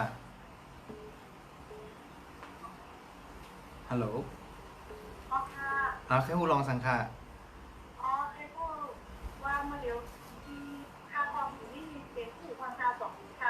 โอเคจ่องกดเช่เลยค่ะโอเคตีอันคาทองอยู่แต่เหลียวน่ายนะฮะจ่องมันดีเปลี่ยนชื่อของค้าร้านไหนค่ะนั่งสวยจริงทั่วมากค่ะนั่งสวยจริงย้อนถามนิดนึงค่ะมี2รองค่ะ1จ่องมีลูกค่ะมี2ข้อค่ะลูกยิงนะฮะกูว่าในอยู่จอมกันตั้งก็หักค่ะจอมกันตั้งเจ้าโผค่ะค่ะโอเคจองใกล้มีชมมีเสียงต่อกันค่ะมีอยู่ค่ะนะเฮียในวันนั้นเนี่ยเขาหันลูกยิงสาวสูงขึ้นมาแล้วถามเลยจองตัวจอมกันแต่แล้วหนึ่งจ้าจองสูงตัวจอมในนาเพียรเนี่ยเขายกไพ่เนี่ยจองตัวจอมค่ะ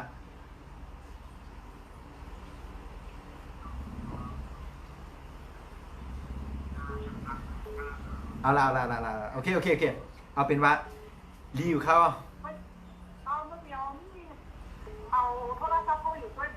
เอาคำเดียวครับเอาเป็นว่าตีอยู่ในรีอยู่เขาก็แกมันตีให้เธอก้นอันอยู่ในเจอป้อมไหลตั้งเจอในตีแค่เจออารมณ์อีกหนึ่งครับว่าจะเป็นลูกว่าจะเป็นผมว่าจะเป็นเมย์นะฮะเพราะนั้นใน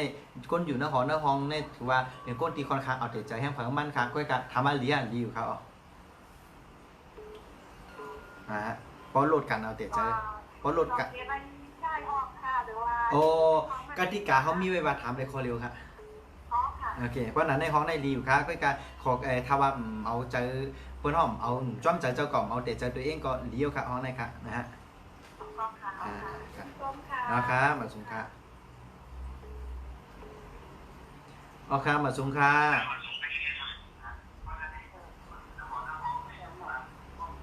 จื้อหังค่ะ อ๋ออันนี้เป็นที่รายการหน่อย เดี๋ยวโทรมาหาเพิ่นค่ะ ชิ้นแชร์นะครับเป็นชิ้นแชร์ด้วยรายการอยู่นะครับ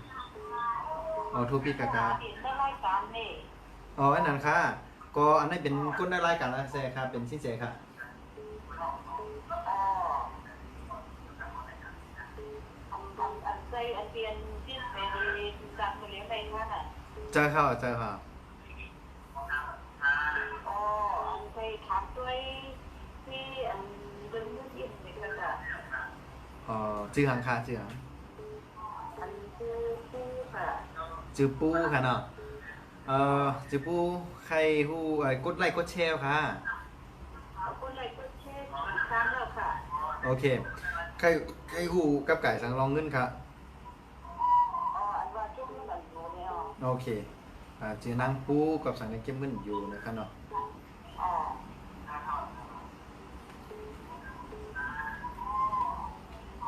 โอเค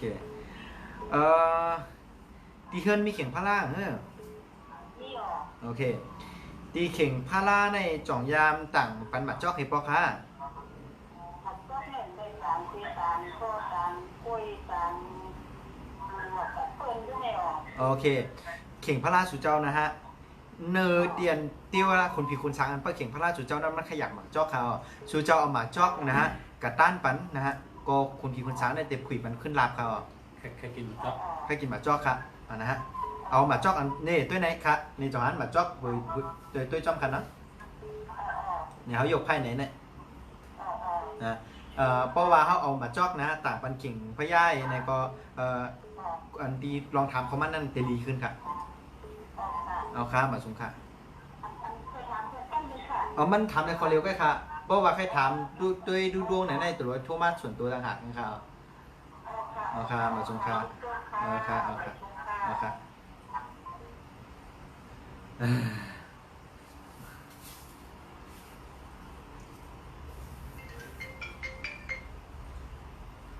มาส่งค่ะ ไปชมค่ะ เอาค่าเจืองค่ะเอามาส่งค่ะเจืองค่ะใจสู้ค่ะนั่งสู้ค่ะโอเคใจสู้อาซาเกอค่ะอาซาเกอค่ะใจสู้ค่ะอาซามาเซอร์สามให้ผู้ลองสังค่ะ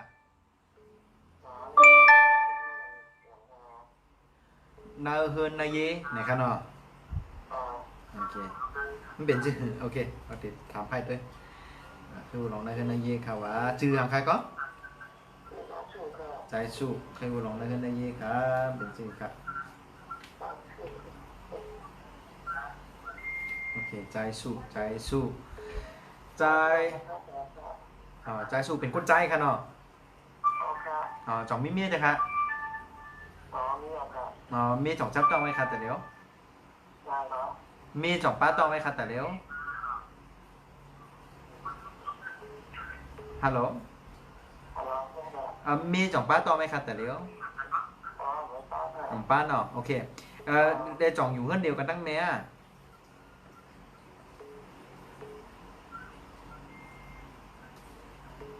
ฮัลโหลจองอยู่เฮือนเดียวกันตั้งเมค่ะอยู่ตั้งเมืองไทยค่ะเนาะโอเคโอเคนะฮะโอเคเขาเลยตั้งเมเขาเลยจ่องย้ำทิ้งกันค่ะ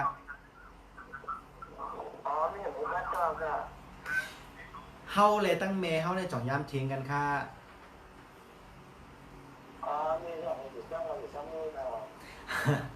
จ่องยามเทียงกันตั้งเมเฮาสีกัมคาสีปอคายามเทียงเยาก็จ่อง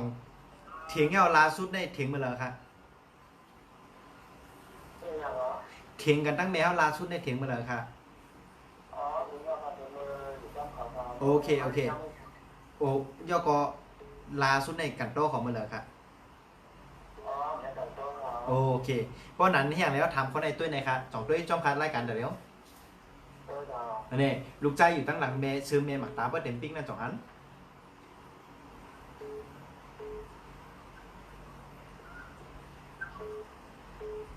ก็หันค่ะ อันเรา โอเคนั่นบอกว่าแมวอยู่ที่เราก็แมวไม่จะจ้อมอยู่ก็แถวมิ้วนึงนะฮะที่ปัญหาที่เขาเน่ากูลองได้จะปัญหาค่ะเอาเมื่อกันโต๊ะแมวค่ะกับกันโต๊ะแมวไอ้กับกันโต๊ะว่ากายกรรมบัจิกรรมมโนกรรมอันที่เขาฆ่าอะไรวุ่นพิษกับเกาหลีไรรัดพิษกับเกาหลีไรเฮ็ดพิษกับเกาหลีเพื่อแมวคว้างมานิดนึงเนี่ยกูลองมานาการมาเงินค่ำมาไปอยู่ดีมาลองถ้าหักถึงพอเมื่อหนังอกหนังจากเมืองบดเต็มทนมาเหตุกรรมคาไหนก็พอมีข่าวยามพอมีโอกาสกับกันโต๊ะเขาเจ้าว่าเจ้าไหนโยก็กูลองเตดีขึ้นมากกันเนาะครับมาสุงค่ะมาสุงค่ะ ฮัลโหลขอชื่อว่า เอาค่ะชื่ออังค่ะ ชื่อเจ้าหมูเรา ใจมู โมค่ะ ใจมูอายุเกิดค่ะ เจ้าหมูอายุยังเศร้าค่ะ ใจมูอายุ26กันเนาะเสียงหล่อได้อันนี้เอาละกำในใครฮู้ลองสังกัดใจมู ยังไปทำเรื่องน้องเหตุการณ์การที่เราเหตุการณ์ระยะคนกุ้งแต่แกนกินไม่มีที่ที่เห็นนะครับที่เราให้การอย่างนี้ตัวเองนะก็มันยังเป็นแบบนี้ก็ อ๋อค่ะเอาละใจมูอะไรกดไลค์กดแชร์ค่ะเนี่ย คนไล่ค่ะคนที่หาเที่ยวค่ะ โอเคใจมูกับสังในเหตุการณ์ก็ย่าเปิ้นเปียดกินเปียดหลอกเปียดแหลนในเป็นชื่อค่ะเนาะลาดตันแจ้งแรงอินค่ะดีอามเตะด้วยนะครับจ่องด้วยจอมการรายการแต่เหลียว โมเดลด้วยค่ะ จ่องหันให้ไพ่เขายกเน้นน่ะ โมเดลไฟยุกก็เดี๋ยวเป็นอะไรตัวเดียวมันก็นั่นมันพันเดียวผมก็เหลือคืออยู่แค่ที่เขาด้วยค่ะ โอเคมันเป็นกุนหยับ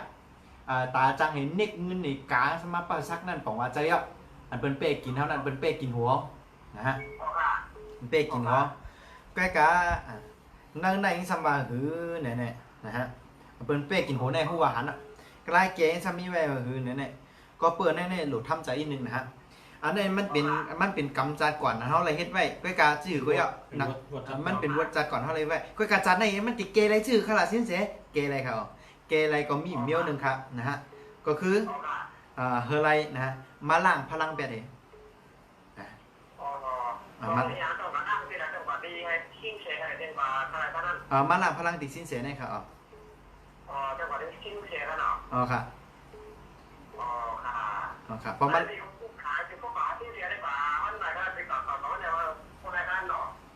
วันหลังก็ไล่ได้มาวันหลังก็ไล่ก็กระติ่มทบสินเสกะก็กับหลุดทุลาสินเสตั้งเขาออกวันเดี๋ยวมาวันหลังก็จะได้นัดกันครับค่ะคิวสินเสยาวค่ะค่ะพลังก็จะดีขึ้นค่ะค่ะมาสุงค่ะมาสุงค่ะค่ะเจียงค่ะฮะทอนอ่องอาซักเกอร์ค่ะอาซัก40ค่ะเนาะในกดไลค์กดแชร์ค่ะเนี่ยกดเดียวแค่พูดลองสังขะ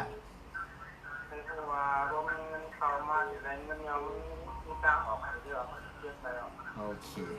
แต่ทุนออกเอาเงินเก็บรายในเป็นชื่อค่ะปีนี้ต่างกันรับภายรัฐมันแม่นกำค่ะ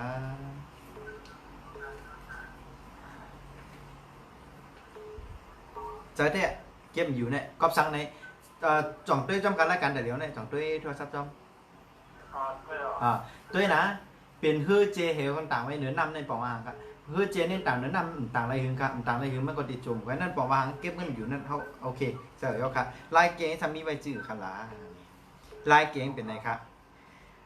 ลายเก๋มันนั่นนะฮะลาดว่านะฮะยอดถามนิดนึงฮะน่าเฮินจ่องมีตู้เซฟค่ะตู้เก็บเงินครับตู้เซฟจ่องมีค่ะออมสินก็เลยจ่องมีค่ะ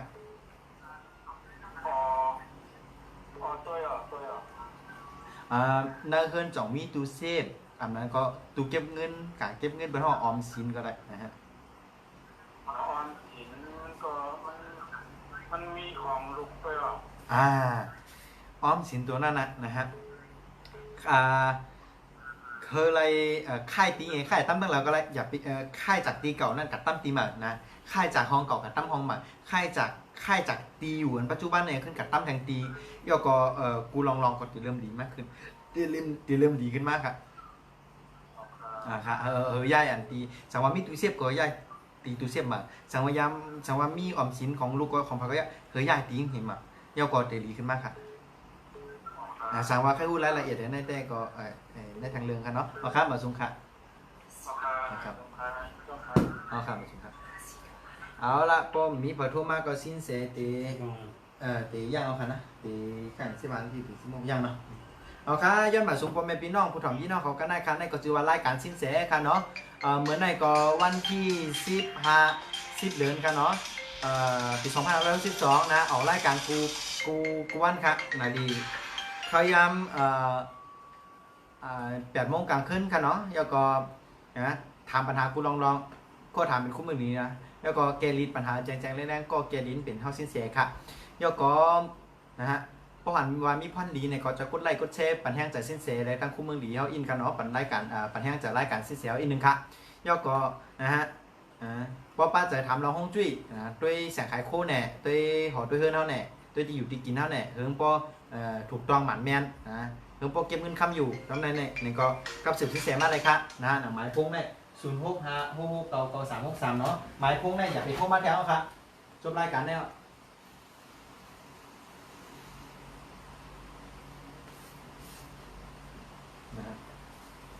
โทรมาแถวครับ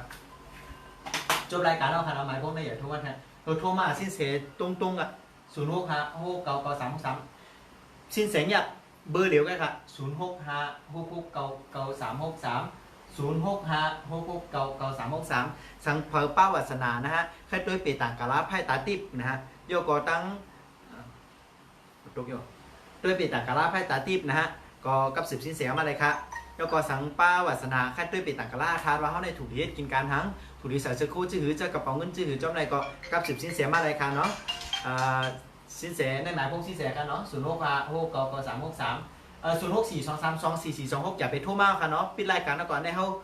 ยืมเบิ้ลมากแค่คันเนี่ยจะขอสิ้นใจยืมเบิ้ลมากแค่คันอย่าไปโทรมากันเนาะโทรไรครับปันโทรกันเนาะประมาณโทรเบอร์ได้แจ้งค่ะ06569363ในหมายพงสิ้นเสียครับ06569363ไลน์ ID สิ้นเสียก็1688F1นะฮะเอาละเมื่อใดก็เตรียมโทรเนี่ยนะเขาเมื่อพูกสิ้นเสียจะออกข้าวตังเมื่อจัดห้องจุ้ยตี3 เหลี่ยมทองคำจัดห้องจุ้ยตีแม่สายจัดห้องจุ้ยตีตะเคียนเล็กจัดห้องจุ้ยตีเมืองพงเพราะว่าพ่อแม่พี่น้องก็เลยนะฮะอยู่3 เหลี่ยมทองคำอยู่จำเกาหลีนะจำแม่ซ้ายอยู่ที่แม่ซ้ายเกาหลีอยู่ตะเคียนเล็กเกาหลีนะกับสืบสินแสมาอะไรครับสินแสเดชจัดห้องจุ้ยกันนั้นเมื่อพูมือนะแล้วก็เพราะว่ากับสืบมาเนี่ยก็จะเป็นการดีครับเตรียมได้จ่ายค่ารถกระเฮือปันสินแสก็ว่าก้นอันเชิญเมื่อจ่ายเอาจะไหนขนาดนะโยกก็ไหวเสียนั่นนะไหวเสียเมื่อพูถอมดีๆนะสินแสเต็มเมื่อจัดห้องจุ้ย3 เหลี่ยมทองคำเมื่อพูนะสินแสจะอยู่เมื่อพูมือหนึ่ง3 วันเพราะนั้น3 วันในสินแสต้องอยู่ที่แม่สายอยู่ตะเคียนเล็กเพราะเผลออยู่กันนั้นนะฮะใครจัดห้องจุ้ยเขาด้วยไปติดต่อสินแสมากครับ06569363ในเสียมก้าสั่งเผลอใครจัดห้องจุ้ยดูดวงล่ะเนาะแถมเมียวนึงนะฮะสินแสตีลงกับจัดห้องจุ้ยบันพี่น้องตีชลบุรีตีนางรองตีอีสานนะฮะแล้วก็ตีกรุงเทพตีปทุมธานีนะฮะแล้วก็แถวรังสิตทำได้ก็ยิ่งนำครับเดี๋ยวจะต้องช่วยบันพี่น้องใต้เขานะฮะเพราะนั้นก็พี่น้องใต้เราอยู่ทั้งกรุงเทพเนี่ยก็เพราะวันที่20กับสืบสินแสมากขนาดสินแสจะอยู่กรุงเทพเนี่ยวันที่20วันที่21วันที่22ที่23ที่24ที่25ที่26ที่27ที่28ที่29อยู่กรุงเทพเนี่ยกำหนัด20ต่อถึง30สินแสจะอยู่กรุงเทพต่อ10 วันครับนะใน10 วันในมีการกู้วันครับก็การเผยใครไรคิวก็ติดต่อเข้ามาค่ะสินแสจะหาคิวคือมันลงตัวกว่าสินเสด็จกาจัดห้องจุ้ยปันเตี่ยดูดวงปันขนอกพี่น้องใต้อยู่ทั้งกรุงเทพกับสืบมาขนอกทั้งอีสานเกาหลีเนาะติดต่อเข้ามาอะไรครับเพราะนั้นสินเสเต็มออกรายการแต่หลายวันครับมือพูกมือหนึ่ง3 วันขนอก16 17 18ยาวก็สินเสเต็มออกรายการทั้งหลายวันครับวันที่20ต่อถึงวันที่30นั่นบอกว่าหางครับถ้าถึงมาทุกเหมือนกันก็วันที่11 เดือนกันเนาะรายการสินเสอันนี้เป็นของตอนพ่อแม่พี่น้องเขาครับฮู้ว่าปีต่างกันรับไพ่ตัดติ๊บในมันหมันแมนเหมือนหูติ๊บตัดติ๊บเตะเขาเอาละเมื่อใดก็เขาสุดสินแสก็ย้อนสุดต้องพ่อแม่พี่น้องเขาก็ดีผู้ถ่อมยินเขาทั้งหมดทั้งเสียงนะฮะอยู่ดีมีเงินทางดีคือปืนกันกูก็เสียกล้ามค้าเมาสูงค้าเดินหน้ายากกันดังค่ะเดินในเตะ คิวเต็มเอาค่ะ